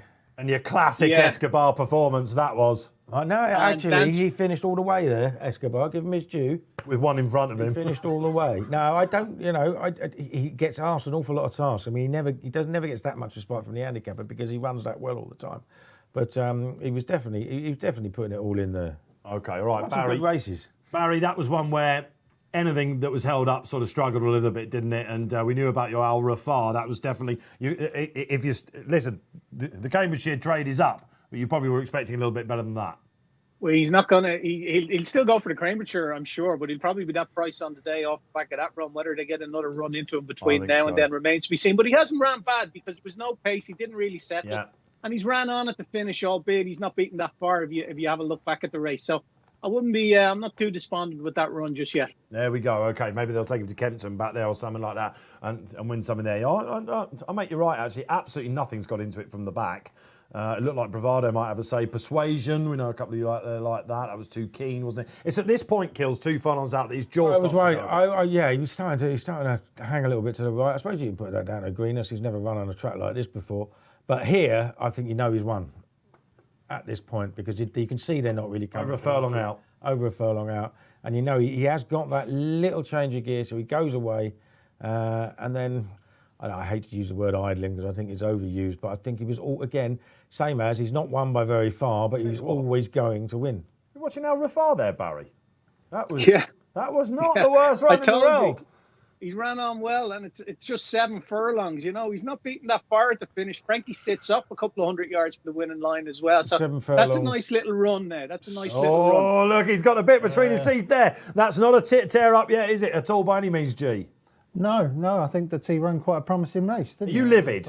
You were very quiet there. It's almost I would have loved it if Escobar had come and beaten him. I just would have loved to watch you both sit there and eat your words. But it just didn't happen, did it? But maybe next time. Oh, I'll tell you what, close but no cigar. I feel a bit like Kevin Keegan. I'd have loved it if that had happened. I'd have loved it if they'd have got beaten. Yeah, quite right. All right, Goodwood, we're off and running. It's warming up here in the RP Live studio. Wherever you are, let us know. Live and interactive show, of course. course, you can do so on the YouTube. There's the chat bar there. Like and subscribe. Don't forget that Facebook Live. Keep that chat sizzling. The guys in the gallery, Rob and Will, they'll be sifting through them. Plenty of time, I think, in between the penultimate and the last race to give you a word out there. Have you got any naps running on there? Who's had a little look at Windsor? I'll be going to Windsor a little bit later on, by the way. Pop over and say hello. Still can't tempt you to come out on the Owl of Us straight after racing. No, you can't. I drove in specifically. Are you both going out for a drink then, are you? We are. Well, I don't know. Drink. Some drinks. Yeah. Ooh, now, and especially now Aratus has gone and won. Look at him. Well, Rodders is assistant and I'm watching the Liverpool match, and that keeps me around here until at least 7:30. Oh, I'll tell you what, our senior producer Rob Lee's just shaking. I can see him getting his coat. He's coming. And everything, I think. Is he coming? Oh, dear Lord. Well, if you're around anywhere in the South Bank area, that's where they'll be. Pop in and say hello. G, you liking being back on the show? It's great to have you. Yeah, great to be back. It's probably the longest I've not been on, isn't it? Most animated I'd ever seen you in your life. Really? Yeah, just jumping up and down. I mean, you know, his nickname's Plodders. You, do know But that, you had to get that in, didn't you? He calls you Plodders, doesn't he? You ever seen him have a round of golf? I mean, This is the weekend, Barry, that CR7 has gone to Manchester United. Feverish transfer news. It makes you think about what sort of regime the 36-year-old GOAT does between each match. Do you know what we do pre-RP Live? We go to the local greasy spoon. We did it, honestly. And the reason why he calls him Plodders is because he sips his coffee. He eats one bean at a time. Whereas Keels, I tell you, he's licking the napkin. He's actually. I went down a cafe with 3 people, and all three of them left something on their plate. What on earth is going on? No enzyme shakes here, I can tell you that much. You do not do that in a cafe. It's ridiculous. But it's done us some good. He's called Plodders because I played golf with him once. I've never seen anybody walk so slowly around a golf course. Like he was taking in the scenery. Like he was playing around every Beverly. single hole. The best thing was we used to have an office in Canary Wharf, and Bruce Millington is like the fastest walker like you're going to find. That doesn't surprise you, does it? No. At all. And if he got caught behind me, now we had quite tight corridors in that office. If he got caught behind me, it was like It was like corridors for Bruce to get stuck. It was a race. I was like being boxed living in. with you, didn't he? Yeah. He was like trying to get past me, you know, and I'd just slow down, you know. When he was editor, slower. he was walking as fast as the steam came out of his ears, wasn't he? He absolutely was. I can picture those. The great days of Canary Wharf. All right, what are we? 4 races in now, aren't we? Great to have you with us this afternoon. And let's go to Newmarket, shall we? It's the July course. Not much longer we will be on there. I know some people that I know went there yesterday said the vibe was absolutely fantastic. Yeah, I was at Newmarket yesterday. You were? Yeah, I had a fantastic day there yesterday at Newmarket. I had 5 winners out of 7. It was a favourite stay, wasn't it? Yeah, it was a good day for favourites, yeah. It was. But actually, the 2 that I didn't have, Keels tipped in his column, so we would have gone through the card between us. So people can always find a way of how you go through the card in But there were some really good performances yesterday at Newmarket. There was also called Razzle Dazzle. Yeah, 2-year-old One of the Hannon. juvenile. That looked very nice, actually. Looked very good. What about the 2-year-old Godolphins that won the opener as well? I didn't think that was a great race, but Silk Romance won it by a mile. And on his debut, I think it was at Kempsey, he was a huge eye catcher, so he's very promising as well. Won by a mile. I think it was quite a good day's racing yesterday at Newmarket. Razzle Dazzle's the one to look out for. It was a bit chilly there. Was it? Yeah, it was a bit chilly. It's been. Don't go there. Don't get Ian McCaskill on the go. You know what I mean? I had the blankets out because I was. Oh, really? Yeah, I had the You had a blanket. blanket on? Yeah, I was like an old man sitting there with a blanket over me. But it was a lovely afternoon. It was just I'll a bit tell you chilly. what. It's been a crap summer, isn't it? It's To be fair, it's been awful. It's been a disappointing summer over here in the UK. It's a bank holiday over here. Of course, Barry says that the weather is fine. The great man's going to be at Haydock next Saturday. It means that Mark Horosky will be sitting in on this show. But we're going to dial into you, Barry, we hope. It's the Group 1 action. It's the Sprint Cup. You're sponsoring, man. Yeah, we certainly are. Yeah, we're sponsoring over the 2 days, so looking forward to it. It's always a great race, and it's a particularly good renewal this year. Fingers crossed they all line up.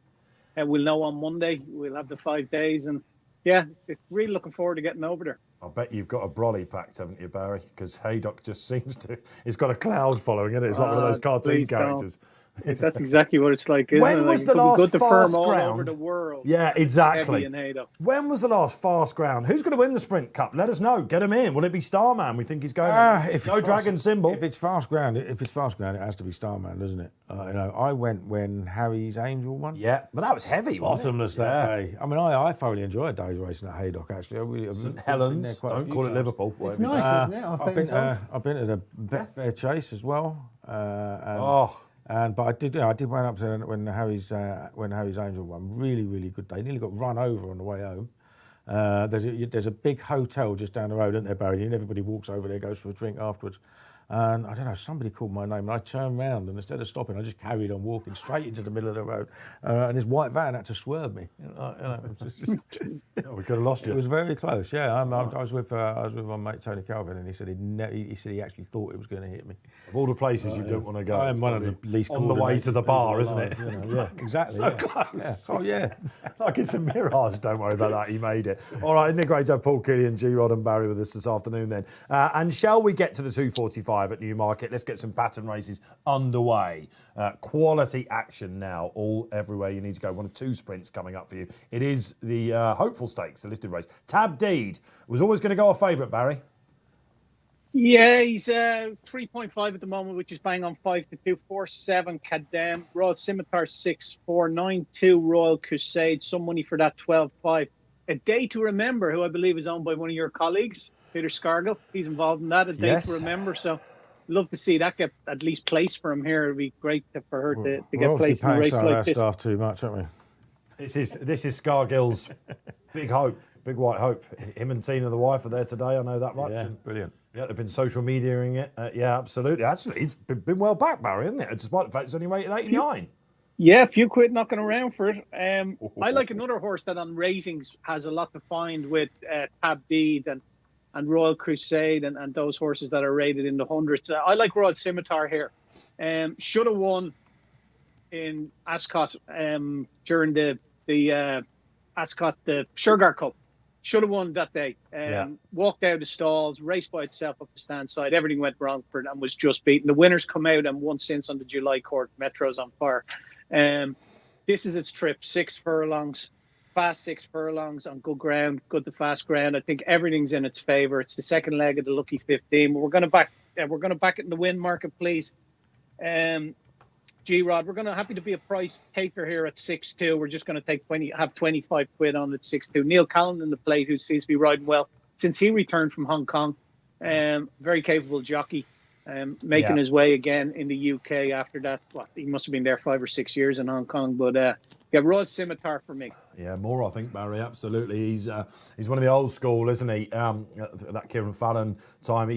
We always used to say about Neil Callan in the analysis department of the Racing Post, a bit like Jim Crowley, you know where they're going to be in a race. You know, and he's strong as well. It hasn't quite got his way yet, but he's got to build up the contacts again, hasn't he? That sort of thing. Great success he had in Hong Kong as well. And Royal Scimitar, interesting because Tom Segal did his anti-post price-wise picks, one of 2 that he's put up for the Air Gold Cup. This chap has been unlucky the last twice, as Barry mentioned. Needs to win to get in the gold version anyway. Yeah, I mean, look, if you want to get in the Air Gold Cup, why are you running in a listed race against horses rated miles higher than you if you need to win a race? I mean, I don't. It is a bit odd, isn't it? I don't get that. I mean, He's going to need a penalty because the weights are out. The weights are out, yeah, exactly. So, I mean, if you've got a handicap if you can run off 97 and a handicap and you need to win to get in, then what price is he for why the don't Air you Gold run Cup in a at the handicap? moment, guys? I don't know. Let's have a quick look. Barry, you've got a sportsbook price for Royal Scimitar in the Air Gold Cup, just out of interest, because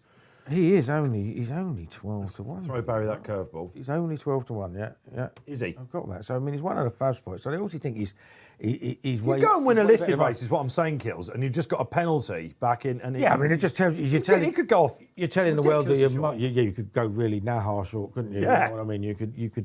You could definitely go very short. But I mean, there's easier ways to get yourself into the race than running against horses that are on the figures miles better than you. Yeah. It's a strange one, but it Kirby might be couldn't good have enough. gone down Clive quite Cox- as low for this, could he? Clive Cox is obviously a very, very good trainer of sprinters. Just had the Eratus come up at Goodwood. I'm hoping it is going to be a near treble, actually, because I've had a little bit on Royal Scimitar. It's not my tip, though. But after that Ascot run, I said wherever he runs next. And actually, at the Newmarket run as well, I was going to be with him. But I'm hoping that Tis Marvellous takes out the Beverly Bullet as well. He's probably one of the stable favourites at 3.15. Royal Scimitar, though, I don't think he can beat Tab Deed, who I was pleased with, despite the fact he was third at Newbury. Because the ground wasn't right. I know he'd won the race the previous day, but he was keen. It was a muddling pace, and he kept finding. He wasn't beaten far at all. But there is a reason why you are got a target on this one's back, isn't Well, it? I've got a target on him because it just It worries me that you've got an injury-prone 6-year-old who, remember, he's had four separate breaks of over 250 days in his racing career, and he has run only on flat tracks. I mean, he's the most undulating track he's ever run on are probably Nottingham, which has got a couple of humps and bumps at halfway. And even then, Dane O'Neill said he ran into them.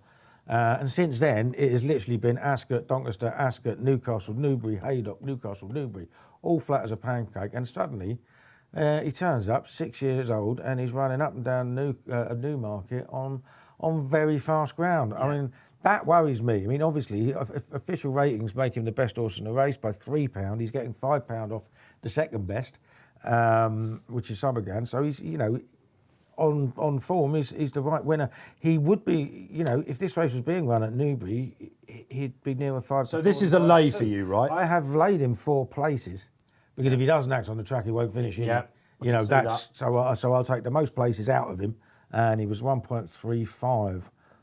When I laid him, let's see what he is, 4 places now. He's still 1.35. So exchange, of course. So I thought that was a reasonable shout for the race. But I've backed one, and I mean, it's hard to believe that just nobody seems to want it at all. But Summergan, now I know he was sort of out. He was out of form as well as being outclassed in the Diamond Jubilee and the July Cup. But when he ran in the Stewards Cup last time, he was just basically ran on the bridle all the way. Pardon me, couldn't get a run, and he was only literally nudged out at the end. He was only beaten 5 lengths. He put in a finishing effort that showed you that he was still full of running. And he's a horse that, other than that July Cup run, has finished in the first 2 every time he's run at Newmarket on either track. I just thought that's a bit of a crazy price. He's now 18. In the win market, so I've had a couple of quid on him as well. So Leg Tab Deed, the one that I think he's just also I like, and I'm sticking with him. I have had a little bit on Royal Scimitar as well, who Barry likes as well, and it's a back on Summergan a bit wherever Bruce Millington is. What do you like, Rod? Should I be saving on Royal Scimitar as well? Do you like that one? No, I don't know. I think we should go racing by numbers. Oh no. Okay, this is going to be the end of the programme. This is because there's another racing by numbers later on. Let's do racing by numbers. Go and put the kettle on, whatever you want to do. Now's the time. Yeah. So I think this through now. the average winning Racing Post rating for all Group 3 listed races is about the same, and it's around 112. Okay. So if you back all horses that ran to 112 or higher on their previous start in Group 3 or listed company, next time out, 28% strike rate, profit of £15 at Betfair SP. Only one horse in this race ran to a mark of 113 or higher last time out, 112 or higher last time out, and it was Tab D who ran to 113. Are we agreeing for the first time on the show today? So purely on racing by numbers, just forget about all the dips and all the humps and everything else. If you back every horse that ran to 113 like Tab D did last time out in this grade, then you're going to win 29% of your bets, and you're going to win £15 at Betfair. It'll be 3.25 at the moment, which is 31%. But you're still going to make. He's underpriced. You're still going to make a profit if you back them all. You are a sod, Kealy. I'll tell you what, that is a low blow, isn't it?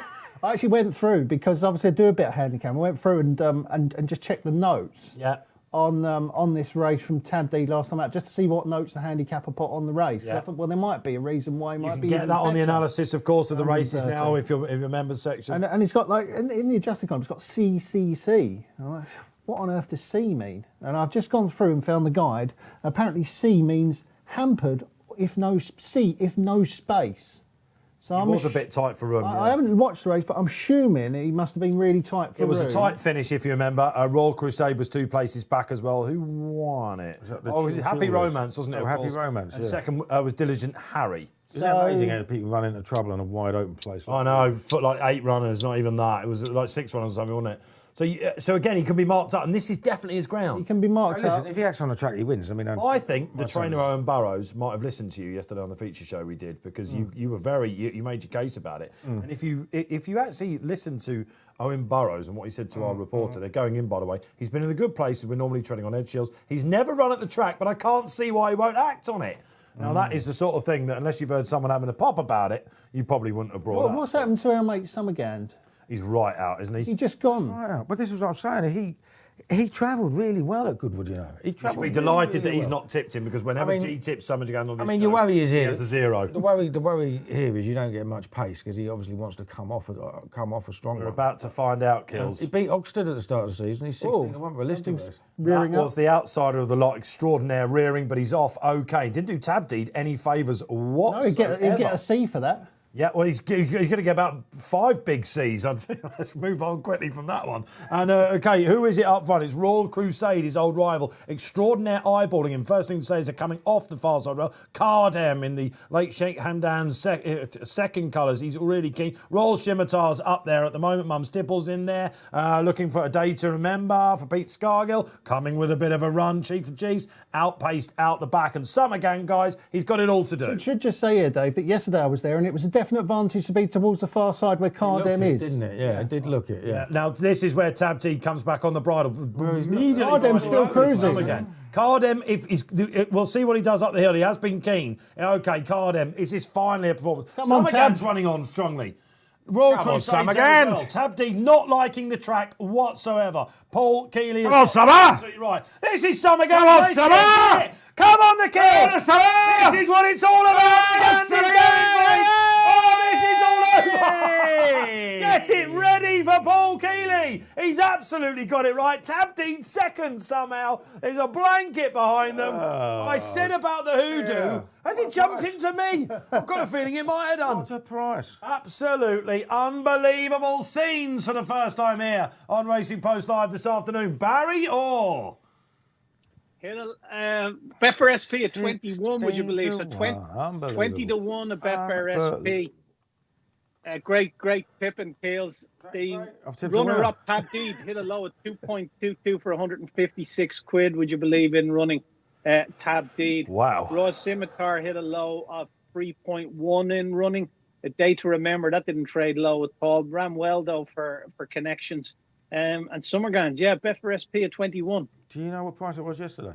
Well, When I first it's backed gone it. that way, hasn't it? When I first backed it, 6-1. Oh, Keels, absolutely. That's why he's senior tipster at the Racing Post, if any of you did that's wonder. bad, isn't it? He's a lovely horse, this G, isn't he? He's absolutely fantastic. Stewards Cup, does it on the all-weather. He's been on the go since January. Yeah, I love him, don't I? But I didn't stick with him. That's why he's won, because RP Live Hoodoo, whenever G goes for him on this Yeah. show, That's it, yeah. What a drift. I mean, it's bananas sometimes. Sometimes you don't understand. you got an insight into Keels there as well, didn't you? Yeah, well, What we I've see been, every you've, day got in, day out. you've got to go in again and again and again, haven't you? That's the thing. When if you believe you're right, and a horse's value at 6-1, and it's 16-1, you've got to back it again, haven't you? Yeah. You course. you get conspiracy theories in your head. Oh, nobody wants this. They know it's not going to win. Who's they? Like, you know what I mean? It's the market. The market. Other horses are fancied in the market. Sometimes there are cases when you go, hang on a minute, what's going on here? Oh, of course you do. Yeah, but I mean, you can't help it. Punters are like that. We're all conspiracy theories in the end, anyway, aren't we? Like, you feel it. But if you could keep telling yourself, there's no reason why this horse should be. So I think it should be this price. Go in again, and you'll do better in the long run. You really, really will. Who else was bursting out the eardrums of the crowd around them then? Who else was with Keels? Bruce Millington, wherever he is, I guarantee he's with him. Oh, there he is, look. There we go. Absolutely. Happy days, Brucey. There we are. 6 hearts. Yeah, quite right. And but he does like to sort of look at the scissors as well, doesn't he? If you give Bruce a horse, he's usually with it, but this is Bruce's horse as well, very much. Remember we had him on the phone after the Stewards Cup. Yeah. That was great, wasn't it? Bruce, fantastic into the show. Happy days. Oh, goodness gracious me. So Summergand and Tab Deed, all over the place, wasn't he? Actually done well to get second. Yeah. It did really well. Yeah, it did really well. I don't think he did like the track. No, he hated it, Kills. You are absolutely It was right all there right as once well. he hit that rising ground and actually got up it, but in the dip he was in a mess, wasn't Yeah, a 6-year-old then on an undulating track for the first time. Looks simple when you say it, doesn't it? Okay, all right, we'll do better to do that highlight. But you are now on a hat trick. You've gone from like little barons. I'm on hat trick, yeah. yeah. He's on a quick fire hat trick. That's what happens, isn't it? Remember I was saying about me being like Harry Kane, when I get a winner they all come. Oh, I That's see. what's Like, happening oh, at Keels yeah. now. That's what it is, yeah. Although, Just trying to think about Kills up front in an England shirt. I've had a hat trick in my life. No, quite, absolutely. What does that even mean? All right, but Barry, there is a hot pot coming up in our next. We're cooking with gas here now on RP Live. Shall we go to the 3 o'clock? The Mile 6 March Stakes is a Group 3, and the market has been all about one horse, and he's just getting shorter, isn't he? Nagano. Yeah, he's 168 now to back. It's 6.4 Classic Lord, Dancing King 7-4, it's 10-5-1 Montaliban, and 30 White Pepper. Billy of Gavin Cromwell's, I'm sure they'd be delighted if she squeezed into a place and got a bit of black type. But it's very hard to get away from the favourite here. You know, he won well last time out, came from the back of the field on soft ground. He does prefer better ground. He does have a habit, though, of trading bigger in running. Last day he traded twice or 3 times nearly as Betfair SP. He traded at 10. The time before that in Nottingham, on the 21st of May, he traded at 32 in running. He had a Betfair SP of around 13-8 that day. And in Newcastle on the 25th of May, he traded 3 times as Betfair SP again in running. So he can be a little bit deceiving. I'm sure some in-running punters will have factored that in. But what I'm going to do is, please, G-Rod, we're going to back it, or we're going to lay it to back it back in running at a bigger price and green up, hopefully. So looking to take 50 quid out of it at 171. Okay. Yeah, and then what we want to do is we want to back it and we want to select our own odds. We'll put in to back it at 5 and we'll look to have 20 quid on it at 5. And we'll select keep bet there. So the bet doesn't get taken down, as all bets do if you don't select the keep bet function. That'll stay in play and our money will go in play as well. So hopefully we can green up and show a profit off the back of whether he wins or loses. Nagano, there you are then, one of those topical horses. You imagine he's in loads of ACCAs all around the country. Who's got one with old Summergand in? Barry, just before we move on from Summergand, it's probably going to be Air Gold Cup again from him. Is there a sportsbook trim for him for the Air Gold Cup? Yeah, he's 14 from 20s for the Air Gold Cup, and he's 33 from 50s for the Betfair Sprint Cup. Oh, did he run in that last year? Summergand. Not sure. Not sure. sure. It was quite good. He needs a strong post. They seemed to go fairly quick, didn't they? And I thought they weren't going to early doors, but yeah, because they seemed to. Cardem looks like he had it, but he's just too keen, that horse, isn't he? What a thrill that was, and great to hear from Bruce out there as well. Okay, so Nagano, we've heard what Barry wants to do with him. I put him up as a tip. I wasn't expecting him to go this short. I thought he might go around about 10 to 11. I can see the tactical scenarios shaping up for him here, guys. I think he's the most likely winner. This is one of these where we play for charity in every race. I think Nagano, I was with him at the Glorious meeting, you may remember. Was that the first race of the whole meeting that we might have covered, actually, I seem to remember. Or it was the first race on one of the days anyway. And he got a great ride from David Egan, who's also on a quick fire double, of course. Mr. Egan has got this Mishriff type move in him now, hasn't he? Where he gets, if he feels the horse is going to win, he just attacks.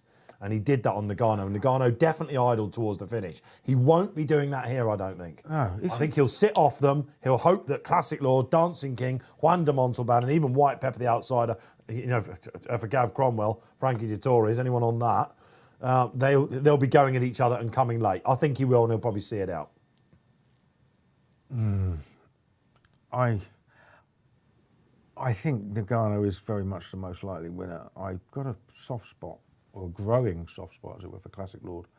And I know he's one of the lower rated horses in the race, but I think he's tough and I think he's willing.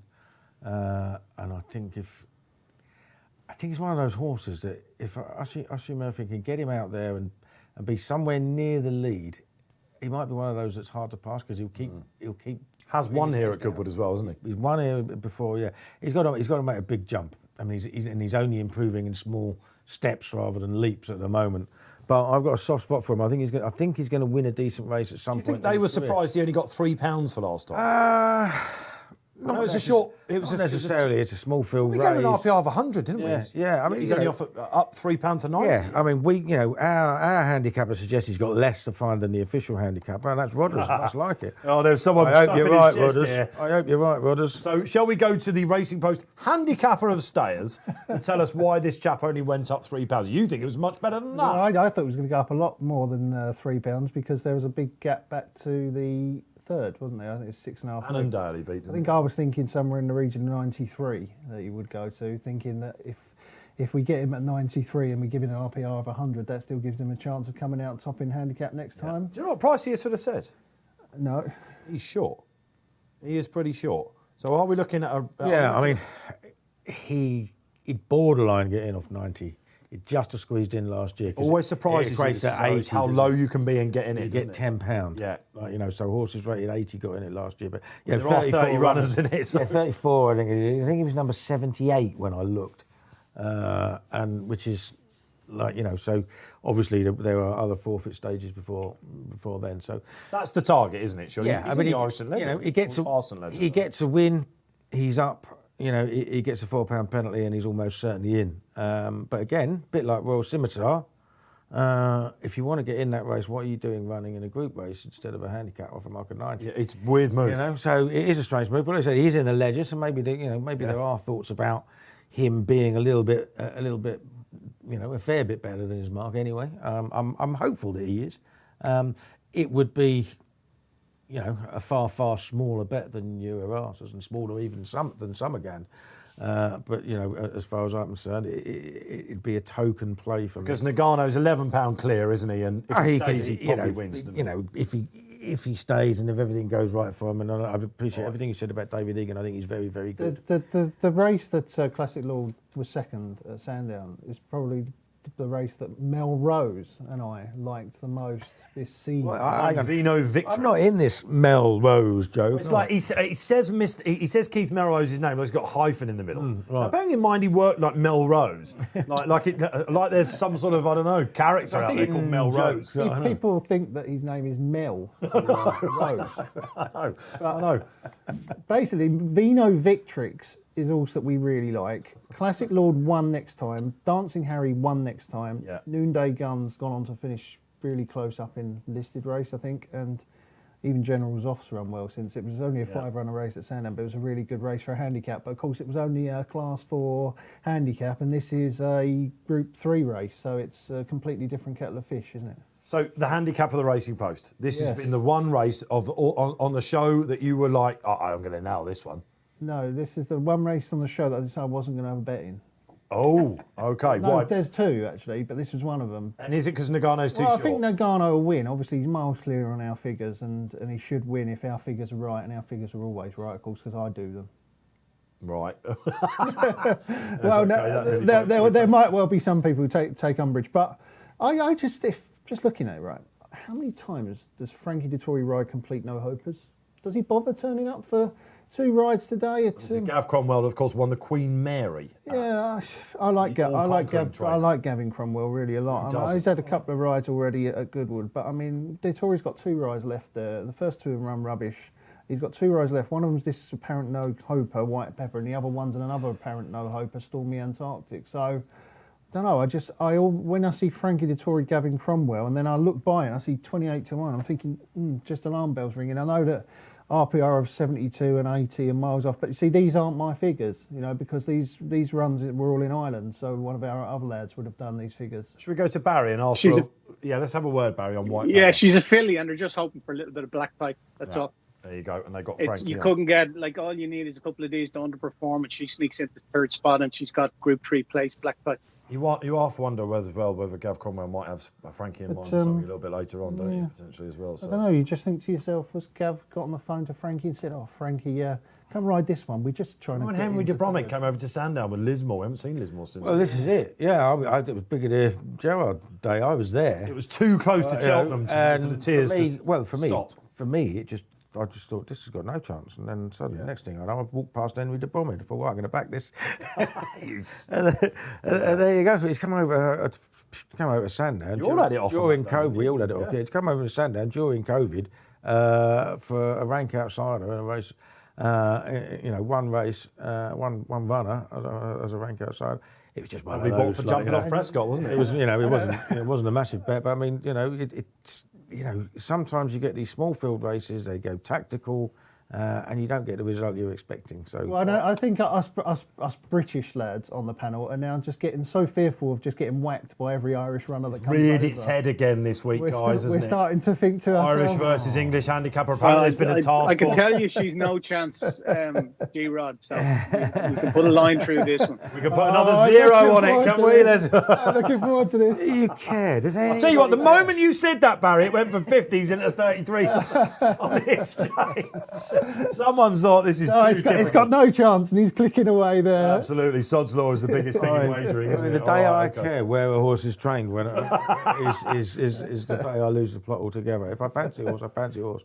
Could not care where Some it was of us trained have in lost the Ireland, plot England, already, Timbuktu. arguably. Okay, Dance King Kings in this, of course, just touched off at Chester last week. Remember, he was a leading hope for the Queen's Vase. Sorry, Kills, but that was the day he walked out of the stalls and didn't look happy at all. Is it a subjectivist one this last year for Mark Johnson? He's below peg of that, though, isn't he? But this is next year's Cup horses we're looking at as they go in.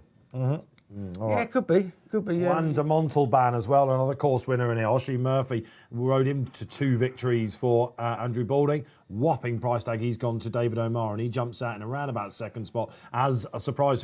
Dancing King, best behaviour today from the stalls, as it was last week at Chester as well. And he sets a, fair sort of gallop, isn't it? Steady. Classic Lord, a little bit lit up in third there, but lots of nice cover under Oshie Murphy. Look, Nagano's one of them lazy stayers by the looks of it already, doesn't he? Just Chivied. Chivied, yeah. I mean, not you know. That's you his can't- style, you isn't it, can't say a Keels? horse is under the cost, can you? No, it's just his style. It's one of those. You know, you get these horses that are stayers. They are either hard work and put it all in, or like in the Melrose last week, Valley Forge. I mean, just travelled beautifully, didn't it? You know, and then didn't quicken like a horse that you think gonna quicken. Had to battle all the way.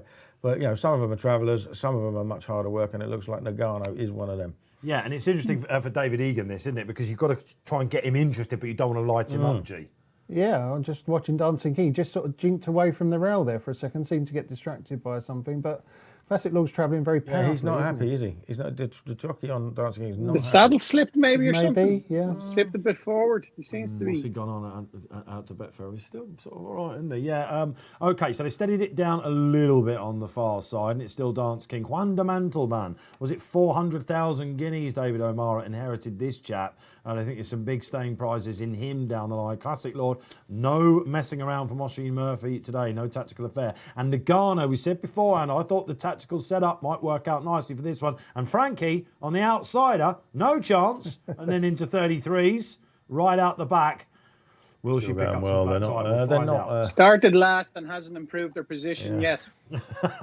Going better than the say put on favourite. another Going zero, better than the yeah. favourite at the Jolly. moment. Well, how's the jolly going in the betting at the moment?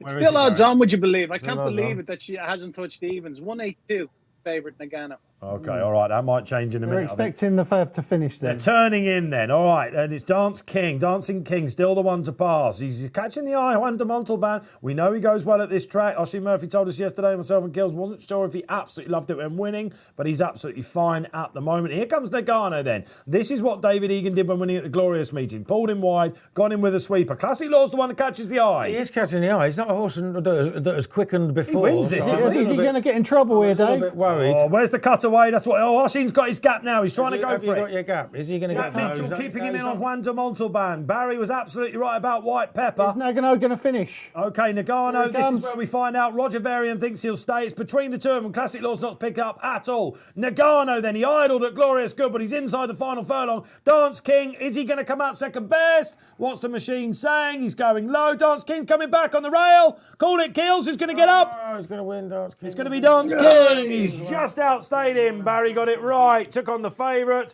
Ooh, some Right, fingers interesting. down I had there a good in bet on. Sussex. I had a good bet on Dancing King earlier in the season. It was one of your naps of Royal Ascot, wasn't it? it was. Yeah. The Queen's Vase. All right, before we go to that 2 pull clear barrier, it was not a nod bobbing finish. Johnson comes out on top. Yeah, cracking race. 109, 11 to 1 on. Nagano hit a low of for 779 quid. 10's on for 1,300 quid. When he came to challenge Dancing King a high of 13.5, had a Betfair SP of 4.9. Hit a high of 13.5 only for a 10 or 40 quid at 10. But great ride, Joe Fanning, you'd have to say. Yes, absolutely. Controlled it, got in the breather, but on a horse that really wanted it. And yes, it was the horse that touched him off. You racing fans out there will know at Chester last week. He was giving that filly lots of weight. She could be quite, couldn't she? Just outstayed him. I know it's like a neck in it. I don't think you Half could. a I length. don't look. They're both pretty decent horses, aren't they? Yeah. There's officially a pound between them, and in the ratings, and that's how they finished. I don't think you can say he's outstayed him. He's going with him right to the line. No, I think he stayed perfectly fine. He just got beat on the day. Simple as that. Yeah. Classic Lord. Has he run to sort of his weight? No, I don't 10 think lengths off than the handicapper says. I don't think so. I think, look, I was talking about this horse yesterday. I think he's a tough stayer. I mean, he looked like, here he's ridden for a turn of foot. He has been ridden for a quick one. He was Kealy as well, wasn't he? I said yesterday, on the podcast yesterday, he doesn't have a turn of foot. He is an out-and-out battler.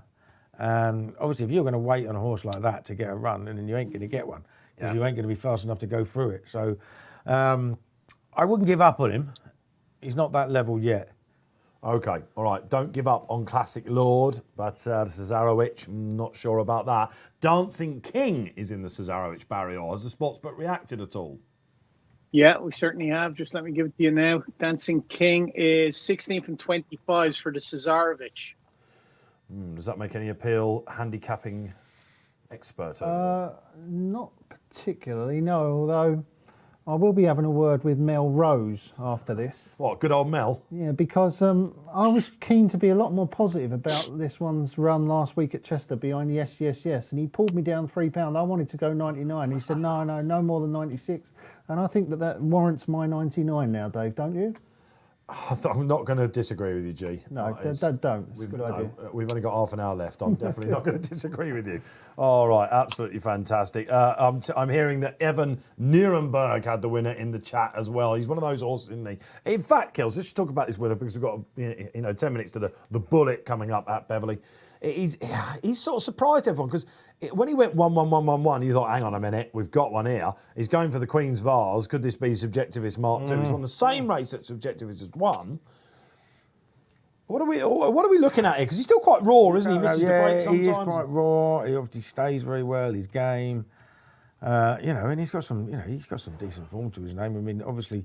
He got well tonked by Yabir in the Bahrain Trophy, but it wasn't the worst run in the world. He's probably stepped up again next time at Chester, and he's stepped up again now.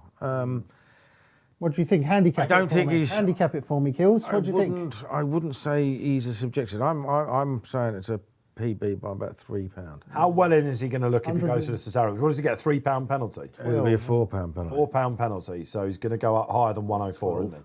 112 last year was Subjectivist. Right, yeah. But that was a romp, wasn't it? He's not a Subjectivist. No, that's not this. That's a hat trick for Johnson in the race, by the way. So Ron Priestley, to give you some context of the horse that he puts in it as well, that was a borderline Group 1 horse. Yeah, it would be very hard for you to rate that anywhere near that high, wouldn't it, Brothers? He beat, last year, by 15 lengths, he beat a horse called Cabaletta, albeit on awful ground Subjectivist.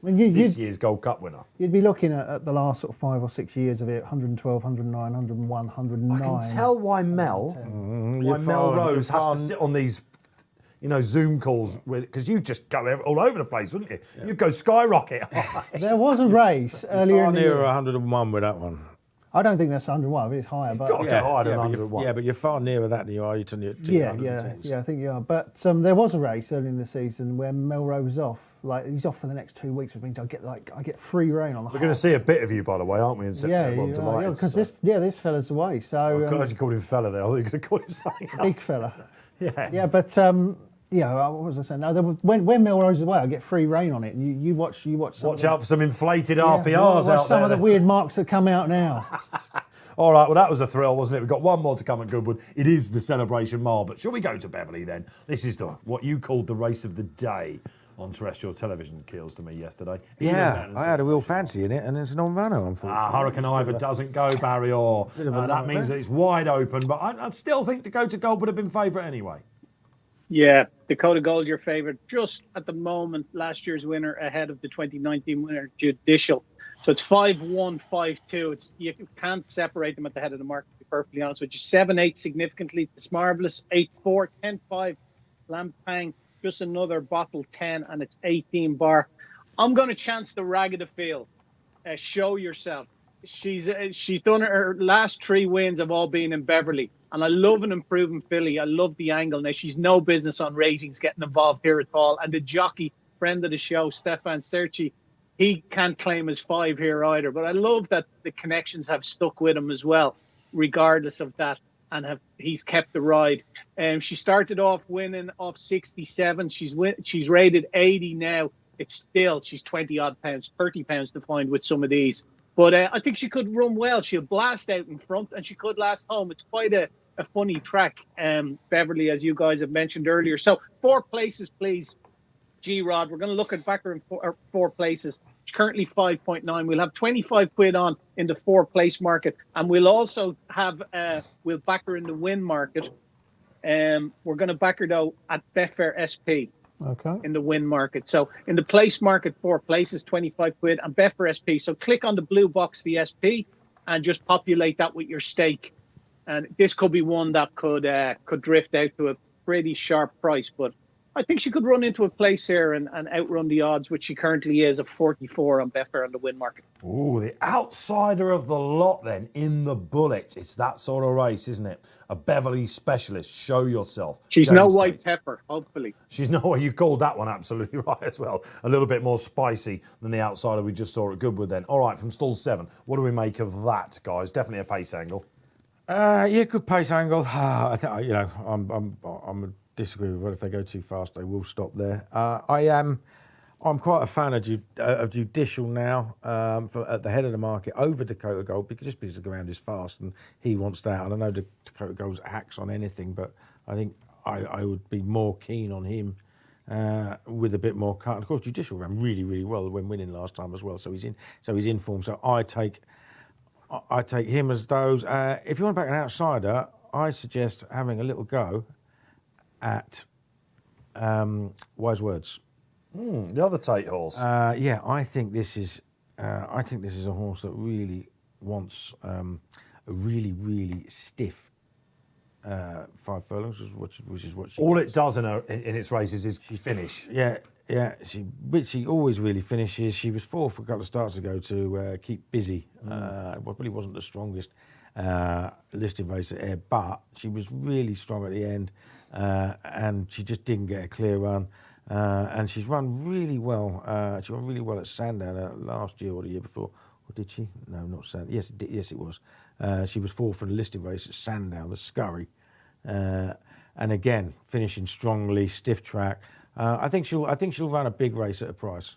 But if you're having a win bet, it would be Judicial for me. Okay, so one of the old timers for Kills. I like one of the old timers as well. A Good Thing beaten a couple of years ago behind Judicial was Tis Marvellous, like the booking of Paul Hannigan. Came back to form on this show, G. Do you remember we were in doing the Sugar Cup?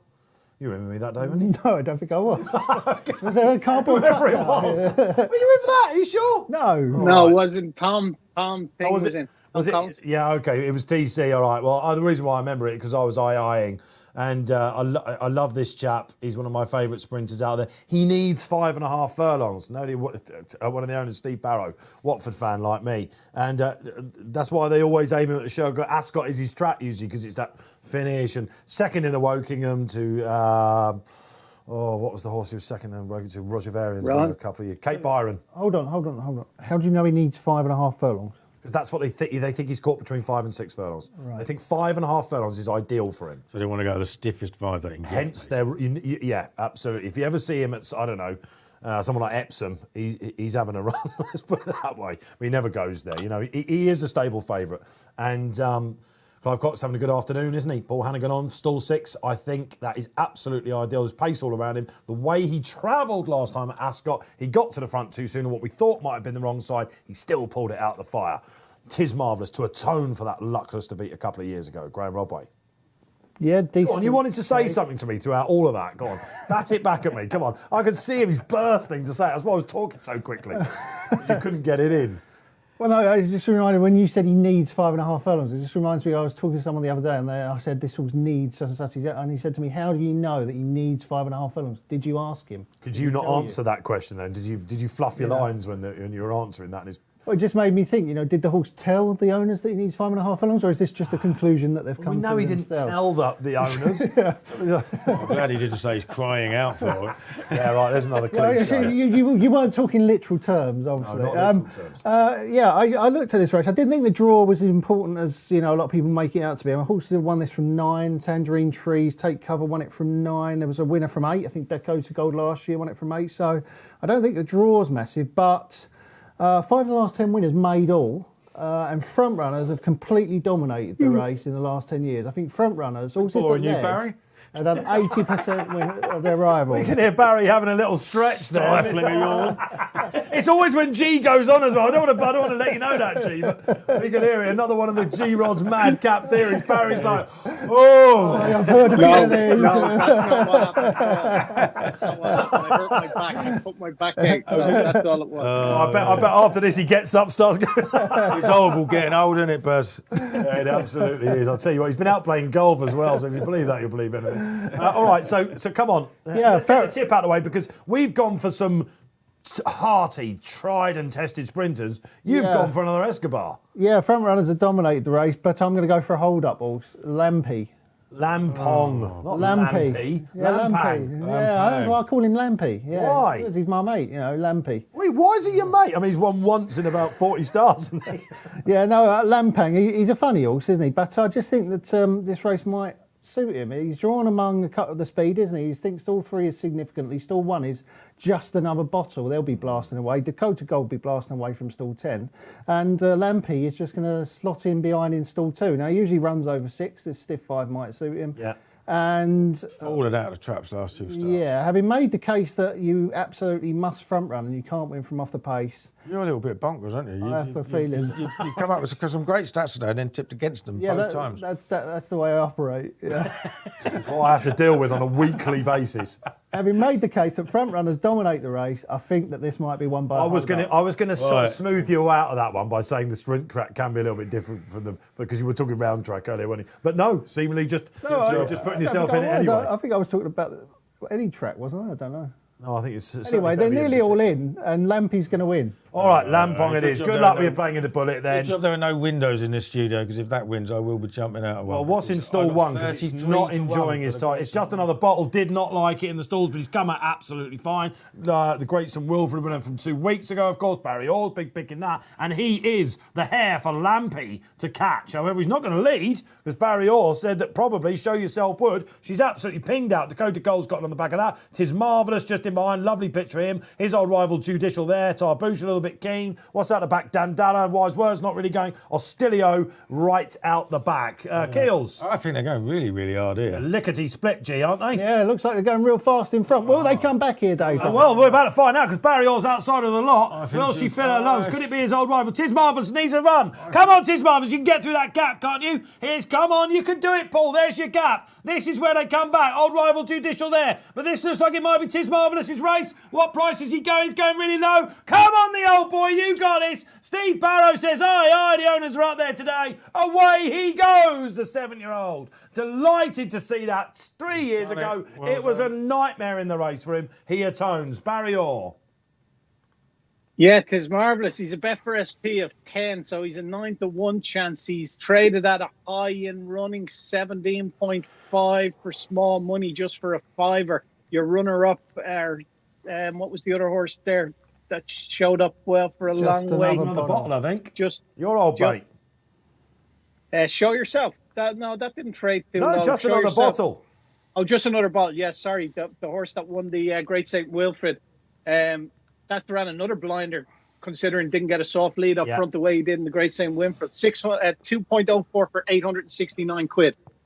Okay, great stuff. Thank you, Barry. Oh, I tell you what, that was marvellous, wasn't it? No, I didn't matter winning. Well, I loved it. You did. Could you tell? About time you had a winner. Well, every dog has his day. I'm getting sniped at by Keels now. Okay. Listen, we're going down. That means we've ordered a winner. Pressure off now for the celebration mould. Yeah, exactly. We did say we were going to give them loads of winners, and we have, haven't we? Yeah, absolutely. Just choose who to listen to. Tipster bingo. That's right. Tipster bingo. Fantastic. There's an image of content. That sounds like one of my systems. Can we now give up on Lampy, please? Yes. Yeah, he was off his feet from the start to the finish, Lampy there. Yeah, he just needs absolutely everything to be go fair, right. There was a lot of them off their feet there, in fairness. It was, wasn't it? They went really, very really hard. fast up front. It played out absolutely perfect for. Yeah, the filly went too fast, I think, didn't she, Barry? To the outside of there. That's given away. That's her only way she Giving has away, a I was run. about to say, giving away just another bottle came out. He's done remarkably well to. They'll be looking at air with him, won't they? Again, They'll be yeah, looking he's at the obviously- great St Wilfrid Air double. It's funny how these sprinters come in and out of form, isn't it? Yes, Like, and he's absolutely. certainly absolutely bouncing at the moment. Judicial ran well, considering again he wasn't ever in his comfort zone. He wasn't. He finished. He's honest, but yeah, he probably wasn't quite. He wasn't quite at his best, I don't think. But I don't think any of those in that field would have beaten Tis Marvellous.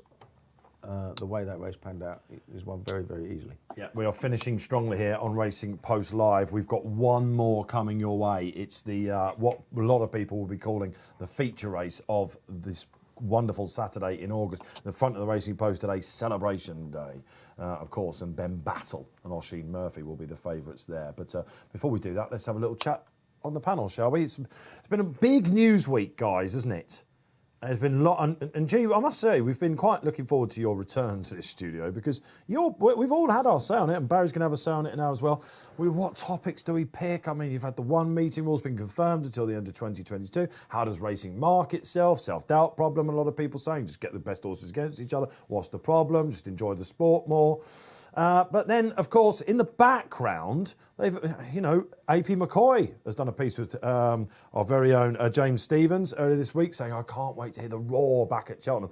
There's a whiff of jumpers in the air. It's been autumnal here in Britain, hasn't it? And the British Racing Festival has now been conceptualised by jumps trainers, handicappers, all the jumps powers that be. So basically a British version of the Dublin Racing Festival. This has come about, of course, because what was it, 23.5 at the Cheltenham Festival? The Irish Grand National, it may as well have been called that in April at Aintree. It was an absolute benefit again for them. This is the Irish jumpers that come out. What did you make of people saying we need an equivalent of the Dublin Racing Festival? Don't forget, the Dublin Racing Festival has had its knockers over the years as well at Leopardstown in its position, but whatever ran there was winning at Cheltenham. Do you think we need another festival pre-Cheltenham? No. Why do we need another one? We've already got the Cheltenham one. Why do we need another one?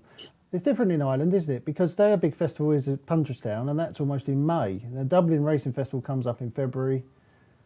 But for Britain, Cheltenham is the be all Well, it's and a end all. nonsensical idea anyway, isn't it? Because the Dublin Racing Festival is the Dublin Racing Festival. They want to go and run in Grade 1 races for good money. They could go to Dublin, couldn't they? Like, you know what I mean? They're open to British trained horses. They just You'll be open to do that They just again, don't won't want you? to go. They don't want to go there, right? And we know what a lot of the trainers in Britain are like. Not all of them, but you put on big races a few weeks before Cheltenham. None of them want to go there anyway. Was it Nicky Henderson said earlier in the week? Well, they wonder why they put on for peanuts our trials. Hardly anyone turns up, and they wonder why. So but they don't. Doesn't he like it that way? Why do you always talk about trials? Why do these horses need trials? They want to go from Grade 1 to Grade 1 to Grade 1. Nicky Henderson wants to turn up, give him 50 grand to go off a 1 to 8. That's rubbish. That kills racing. do you think Henderson's playing a bit of a double bluff game there? You just said, doesn't he like it that way when there's no opposition prior to the festival? Are you suggesting he wants to get more prize money when no one else? He knows no one's going to wants turn more up. prize money with no competition. He wants contenders' hurdles. And stuff like and rubbish like that, and that is no good to anybody else other than Nicky Henderson. So let's put on competitive races. We've got a good race program. We've got competitive races if you want to run your horses in them, but you're not going to do it anyway. So why add another festival to the mix? I'll come back to that point. I think a lot of horses would do really well to go over to Ireland and take on the Irish in their backyard. Well, we actually won some handicaps at the Punchestown Festival, shock exactly. horror, didn't we? But, what will you get? We'll get 2 runners at the entire Dublin Festival in February. It looks that way. Barry, let's have a word with you. Did it look, as we were breaking the news this week, that the powers that be, during the height of the summer, have got together, had a look at it, crunched the data, looked at it, and they came out with the British Racing Festival, just because it seemed to a lot of outside lookers on that the Dublin Racing Festival had done so well? Yeah, I don't think the Irish dominance at Cheltenham is down to the Dublin Racing Festival. The Dublin Racing Festival is just an amalgamation of races that we had on throughout the month of January that they pulled in together, and a couple of other races from other meetings, and kind of give the racing a focal point over here after the Leopardstown Festival at Christmas. So it's the dominance at Cheltenham is because they've better horses. They're spending more money at the sales. Like, you're winning in the sales ring, you're winning on the track. That's an old saying, and it rings true. And that's why if you give Paul Nicholls the sort of spending power that some of those top Irish owners have, well, then he's going to have the top horses, and it's cyclical as well. But having said that, I wouldn't be against a Dublin Racing Festival style race meeting in the UK that became another focal point on the UK on the racing calendar.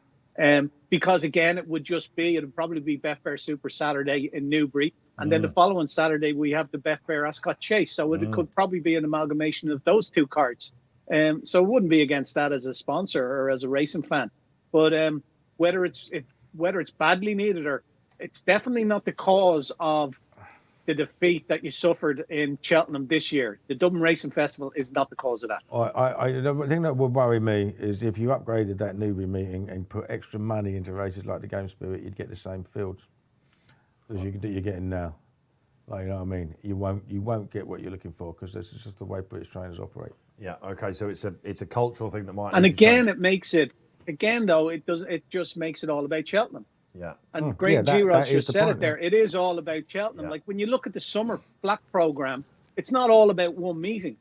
Like, you have, obviously, we've spoken about it before, Dave. You have Newmarket in May, when you have the Guineas Festival. Then you build up to maybe the Derby weekend with the Guineas and the Oaks and the Derby. Then you're looking in June to Royal Ascot. Then you're looking to Glorious Goodwood. Then you're looking to the York Ebor meeting. So there's no one complete focal point. If anything, it's just an amalgamation of fantastic race meetings throughout the summer, and I think the National Hunt Racing is missing that because Cheltenham is so dominant. That's where people want to go, isn't it? I mean, there have been a couple of times in recent years where the Betfair hurdle hasn't filled, yet it has miles more prize money than the county hurdle, which fills twice over. There you go. All right, lots of nodding Churchill dogs. Anyway, let's get on the last race. We've got some bets here. So listen, we'll get on to that next week. It's not too long until Chepstow comes and joins the party on a Saturday, and we start to kick off as well. Will this be the greatest jump season of all time? If, please Lord, spectators stay on track. My goodness me, haven't we missed that through the winter? Let us hope so. Great to hear from Barry, great to hear from Paul, and great that Graeme didn't take us off air during that. Okay, all right. So listen, fantastic. Really enjoyed that. So, and of course, there's that open letter from Venetia Williams as well, Irish handicapping and British handicapping. Not talked about that. No handicapping worries, thankfully, in the Celebration Mile, because we're going up to Group 2 company, and we are looking at one of the star performers of the last couple of years in Ben Battle. Oshie Murphy's favourite horse in training, that's for sure, Barry Orr. Are you surprised he's as big as he is? 11-4. He's been 9-4, 5-2, around that mark since we first went up with the race as well at the 48-hour deck stage. So no surprise in his price, really. He's a 7-year-old now. I think he's vulnerable. He's off the track for nearly a year. Like I say, he's not getting any younger either. He's the class angle in the race. He's 3 Grade 1 victories among a whole host of great runs to his name. Chindit, he has to give £6 to the 3-year-olds, Chindit and Mustabek, 4 and 5 respectively, and it's 12 bar. I fancy Mustabek. When you go back to him winning in Newmarket earlier on this season in April, Charlie Hills, I had in my tracker, Charlie Hills said he wants that good ground. He's a big baby, that they weren't going to go for the Guineas. Hadn't even entered him in the Guineas. No interest in going to the Guineas. And where does he go in his next run? They supplemented him and he ran in the Guineas. He's 5 3/4 lengths behind Poetic Flare, which probably wasn't a bad run considering the nervous type of horse. And the plan was to take their time with him, but obviously Shadwell forced his hand there. He went to Ascot then on soft ground, just put a line through that run behind Creative Force. Ignored that, hated the ground. And he went to Haydock then, and he won 4 lengths. He's beat his Sad there in July, which was a nice run back for him. And I think he's going to take another step forward today on the good ground here. And I think Goodwood will suit him. So I'm willing to 5.2. I think it's a decent enough price about him as well. So we're going to have 50 quid on Mutsa Bawick at 5.1, please, G-Rod. And that's the last play of the day. I'm against the favourite big time here, lads. I just can't have him at all. Interesting. Okay. Barry Orr then hoping to top and tail the show with Muta Sabek. We were in our pre-match warm-up in the local Greasy Spoon, weren't we? And I said, I can't. Everyone's struggling to pronounce this name actually. I don't know why. It's not that hard. Well, you keep saying that, but I said Probably our producer was in, he went, Mutasarbeck, like that. And I said, well, hang on a minute, you've been in racing too long, because I'm pretty sure there's been 20 Mutasarbecks, over the years. It's been you could go Marrowfex, whatever you go with. But the point of the matter is, this chap has been a topical horse, and Mutasarbeck, has definitely been the one for the money. I got told this morning from a bookmaking pal of mine that as Prem footballers on the ranks and all that sort of stuff, that this was the one horse that they wanted to know about. Yeah, well, if you're a bookie, you'd love to lay Prem footballers' bets, wouldn't you? Absolutely. Look, Let me tell you, he goes on holidays. For me, Mutasarbeck just hasn't got it on the book at all. He did win very easily before he got supplemented, but he beat Noble Dynasty and hasn't run since. That form's pants. First of 4 last time, beat 2 horses rated 108, 109, but the one that finished second was rated only 84 and then got beaten in a handicap off 84 last time. I don't think he's got anywhere near the form to be the price he is. I can put up negatives about others near the head of the market as well. Trip and Track worry me a little bit with Chindit. Don't think he's yet convinced that he quite gets home over a mile. He's struggled a bit, hasn't he, since that And comeback I don't think he handled Newmarket twice. He's got a better chance of handling it when the ground is fast, because he definitely didn't handle it on bad ground last autumn. But I just wonder, I worry about him here. I mean, Ben Battle, I'm sure Graeme will make the case shortly, but I mean, if you could guarantee that Ben Battle were to run to his absolute best, he'd be nearer 4-11 than 11-4. But he has won once in 18 months and was below his best then, because I think he's dropped £8 by the handicapper overall over the last 18 months. So, and I just thought, this is the race that Duke of Hazard has probably been prepared for all year. The Hazardous Duke, as I started calling him. He's absolutely been laid out for this race, because they know he loves Goodwood. Why run him last week then? I don't really get it. Yeah, but it just brought him on. He might need it. This will be his third run in August. But he ran really well. You're only talking about running 7 furlongs in a mile, these horses, aren't you? They're not, they're not 3-mile chasers. He's a nutter, no big deal. He is a nutter, but he's a nutter with form figures of 1-1-1-2-5 here, and the 5 came in this race last year when the ground was bottomless, which he doesn't like. Without wanting to upset our friend of the show, Ollie Cole, I used to love this horse. I absolutely used to love him, and I used to back him at this track. I have no opinion about him other than he's a big price at 10-1.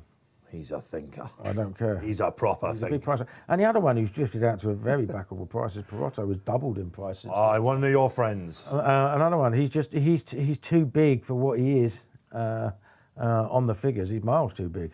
Now, we had the pleasure of Oisin Murphy's company, myself and Kills, yesterday morning. And during the show that we were on and when we were talking to him, I said, I've just put my mind, inside Oisin's head, imagine that. And I could just sort of hear him. We were debating it. We were looking at different angles. We were trying to find reasons to get him beat. And he just said, it's quite simple, guys. If he's well, he wins. I've got a feeling you might be backing that up. Yeah, it is that simple. And racing is a simple sport. It's just a lot of people try to overcomplicate it, including myself. Oh, absolutely. There's a fan club right here. Yeah, including myself. But this is another racing by numbers Good job race. you're not on Twitter. Racing's not on Twitter anyway. Racing's a simple sport.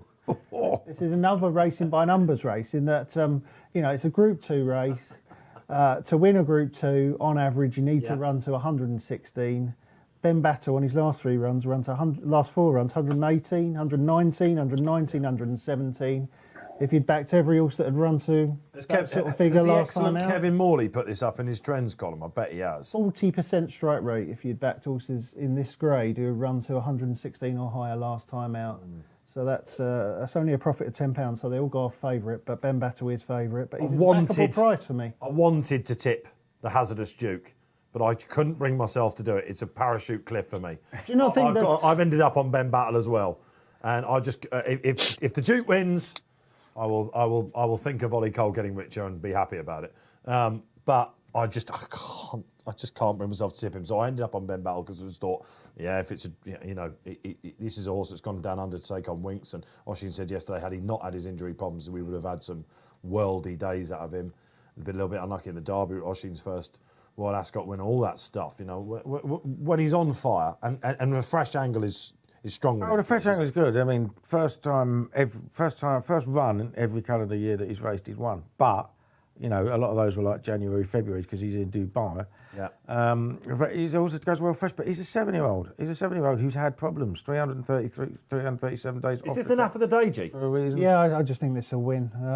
I just think in these races you get class edges, and this is a definite class edge at Group 2 level for me, and I just think he'll win. I would have had him a lot shorter than this, but maybe what Kills are saying about the problems I've nudged his price out a little bit, but I'm not worried about the break. Of course, as Keel's already said, he's hugely good off a break, so I just think he'll win, Dave. Just think he'll win. All right, I'm pretty much with you. It's a price thing for me. Usually I say, it looks a little bit short. This is bigger than I thought he would be. I'm with Keels on Chindit as well. I think he's caught between a bit of a rock and a hard place at the minute. The market suggests, though, Barry Orr, that the Hannons still think that Chindit is the horse they believed he would be when he won at Newmarket at the start of the season, at Newbury even. Yeah, he's relatively strong. He's 4.8 now. The favourites into 3.3, so he's 9-4 from 11-4. But Chindit, I suppose, like the race in France was off the back of a mid-season break as well, so he should come on for that run. Dukes of Hazzard 11.5, Happy Power 11.5 as well. Parado, quite friendless out in the market, is out to 15 now. Lavender Blue as well, another horse on the slide, out to 22. But favourites are polarising horse. He's a real exchange horse in that, you back him or lay him, but I'm happy to take him on. His age, I'm against, and where obviously he's been held up in his training this year as well, that he's off for nearly a year, and he's going to try to go off. He'll go off in front. He's the pace angle here, and there's something might just pick him off late on. Yeah, we've got Stormy Antarctic, of course, and he'll be a bit quick for him. Pogo will be a pace angle as well. Lavender's Blue could just have a say as the eye-catcher tip from the analysis department today in the Racing Post. Happy Power, we're surprised he's not running on Sunday, aren't we? Well, yeah, he won the Supreme last year, didn't he? And he looks more of a 7-furlong horse to me. And obviously, he ran in the Diamond Jubilee, didn't he? Right.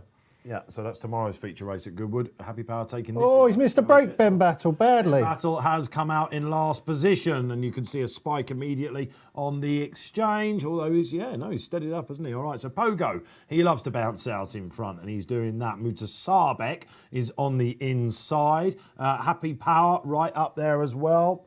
The old grey. Let's have a look at that. Perotto, no cover whatsoever. Oshin Murphy has sensed the slackening of the pace and has moved Ben Battle up. That's why he's champion jockey. The Hazardous Duke right on the inside under the Doiler. Keen out the back is Stormy Antarctic. They're going into the bend. Paul Kealy. Well, I think he always wanted to be on the front on Ben Battle, so I don't think certainly wasn't the plan to break the way he did. His head was up in the stalls as the stalls opened. Chindit's the traveller, guys, isn't he? I saw the market is reacting to that. He's fairly... I don't fancy Ben Battle from here, do you? Often, I think he's in trouble. I don't mind him there at the moment. No, I don't. Barry Orr, what do you think? We're 3.5 furlongs out. Well, the Chindit's your favourite of 4-8 now. Musabawek 4-7, 4-9 Ben Battle. So the market has it between them. Dukes of Hazzard 11. He's looking for a run up the inside. Pogo 16.5. Yeah, race developing now. Yeah, Chindit looks like he's the one. Will he get the run? Ben Battle's class coming to the fore now then. 2 furlongs out. Lavender Blue and Stormy Antarctic trying to finish. But Ben Battle's the one to catch. Happy Power there. Have they made the right decision? There's the turbo that you see from the classy animal. He's got pounds in hand, Ben Battle. Lavender's Blue is the one. Ron Wood put this up in the Racing Post today. Will this come and chin? The favourite's got it then, has he, at this point? He's just going to see off Lavender's Blue. Lavender Blue comes to the line. This is going to be really tight. Oh! Could we have seen a gubbin there? The market thinks so, Barry Orr. Market, he was down. Ben Battle traded a low of 1.40 for 148 quid. He's 65. He's 100 in the photo. Yeah, it looks like Lavender Blue's definitely up. Hats off. US expert, form book editor, Ron Wood. If you were looking at the tips in the app today, he put up Lavender's Blue. Ron, I hope you've had it right off there. Some ride that, I can tell you that much. Road ridden cold by Rob Hornby, a big one there. Keels, take it apart. I have backed Lavender's Blue so many times. Never gets a run. Do you remember when she got beat at Lingfield during the winter? Lingfield, Sandown last year. You give me 28 goes at that, I wouldn't have backed her. I really wouldn't. Gee, you're looking at the replay. Chindit's got out too late, hasn't he? Yeah, I think he did, but... I don't think Chindit's that good. Yeah, all right, we're making excuses there. But he was the one, wasn't he? Ben Battle, absolute blinder. He fell out the gates. He's had to rush him up. Yeah, a lot's gone wrong for him. He showed his class, didn't he? When class got him so far, but I just think he lost the race at the start. I'd say he's regressing at a rate of knots. We should say, Barry, you have top and tailed the show this afternoon, my man. Happy days retraining a racehorses in Clover for the final trade in August for those guys. Yeah, that's the last of it now for retraining a racehorse. We'll have to pick one for next month. But yeah, good performance from the winner there. Obviously on ratings, like £12 to find with the runner-up. But that's a really nice performance. The 3-year-olds were very disappointing, weren't they? Yes, very much so. Yeah, maybe we're making excuses with Chindit. Oh, I just think it was a bit of a messy race, wasn't it, all round? Yeah, I don't think there were any excuses for Chindit. I never fancied Mika Sarbek at all. I think he's monstrously overrated horse. Obviously, Duke of Hazard was no good either. The old hazardous. Perotto was finishing really strongly. He wants us. If he ever gets a strong it was a messy trip for him as well. If he ever gets a strong gallop in one of these group races, he'll win one. But I think you've got to put a question mark. Happy Power got the wrong race. Happy Power was definitely in the wrong race there. That was obvious from the start. I don't understand what connections are playing at, to be honest. The 7 furlong was. They ran him in the Diamond Jubilee earlier on. Why they suddenly going over a mile? He doesn't get it. Gee, never has done. The nap was flawed. Yeah, I thought Right that. Lavender's Blue, has she improved that much? Fifth on a 16th start. Well, she used to run in the likes of Sun Chariots and stuff, didn't she? I know. Like you say, she's often looked unlucky, yeah. But this year looked maybe like she found her ceiling. Yeah. She showed real guts there, didn't she? Yeah, I mean, she did show real guts, but I think you got to call the whole race down. Ben Battle's the only Group 2 horse in it, and he's almost won it despite missing the start for me. So Yeah, right. Perotto has caught the eye very much, hasn't he? And Pogo on his way back as well. Charlie Hills thinks that next year will be his year. He's had a few hiccups as well. Well, that's all we've got time for here on RP Live. What an afternoon we've had. Barry Orr, you're due a well-earned break, man. You're coming over this way, but we will speak to you next week. A sterling performance again today, man. Yeah, looking forward to next week in Haydock Park, and you're keeping good company there. It was a great day. Really enjoyed it. It's flew by. I just might flag a couple of horses tomorrow in Goodwood that Ryan Moore's coming back to ride. One of them just fine in the 4:35. His form was frank today with Barnum winning up at Beverly and Maital in the 5:10, the last race, the Phillies handicap. He gives them a very good mention on his blog on Betfair. Now, he's 3 rides, but they're the 2 that I think could go well. 10:25 tonight. You can see him in Saratoga on Japan then, trying to keep up Aidan O'Brien's strike rate. A fond farewell to Barry Orr. We'll be getting Barry on the phone at Haydock next week. Paul Kealy. Well, I don't know what Ryan Moore said about Toro Strike in the featured Supreme, but I think he's a remarkable value bet. He's 4th fav. I genuinely make him favourite. He was beaten just by Happy Power last year. He's run on easy ground the last 2 starts. He's been no good to him at all. First time out this season, he absolutely toyed with Motakale at Thirsk on fast ground. He's back on fast ground at Goodwood. He has won a 17-runner handicap at the track at Glorious Goodwood last year and then got beat in this race. Acts on track, loves the ground. I think he'll win. It's 5-1. It'd be nearer 5-2. Fill your boots. There you go, Paul Kealy on fire. It sounds like he wrote Ryan Moore's piece, because that's exactly what he says. Is there a ghostwriter somewhere? Yeah, the Burberry Cup winner, Montecal. That was a great run. He's disappointed twice, but back to Goodwood in a race that, for its grade, is not that good. He thought it could run really well. Hasn't this been a brilliant show, because you're getting Sunday content as well. All right, G, great to have you back, starting a stint, my man. yeah, good to be back. I don't think I'm back next week, but then in September I'm here virtually every weekend. So We can't wait. The I'm bear sure is everyone back. can't Let's wait. start poking that bear in September, shall we? It's been a great show. Great to have you watching us as well. We will be back. It's Group 1 action at Haydock next Saturday. For myself, Dave Orton, enjoy what sport is left this weekend.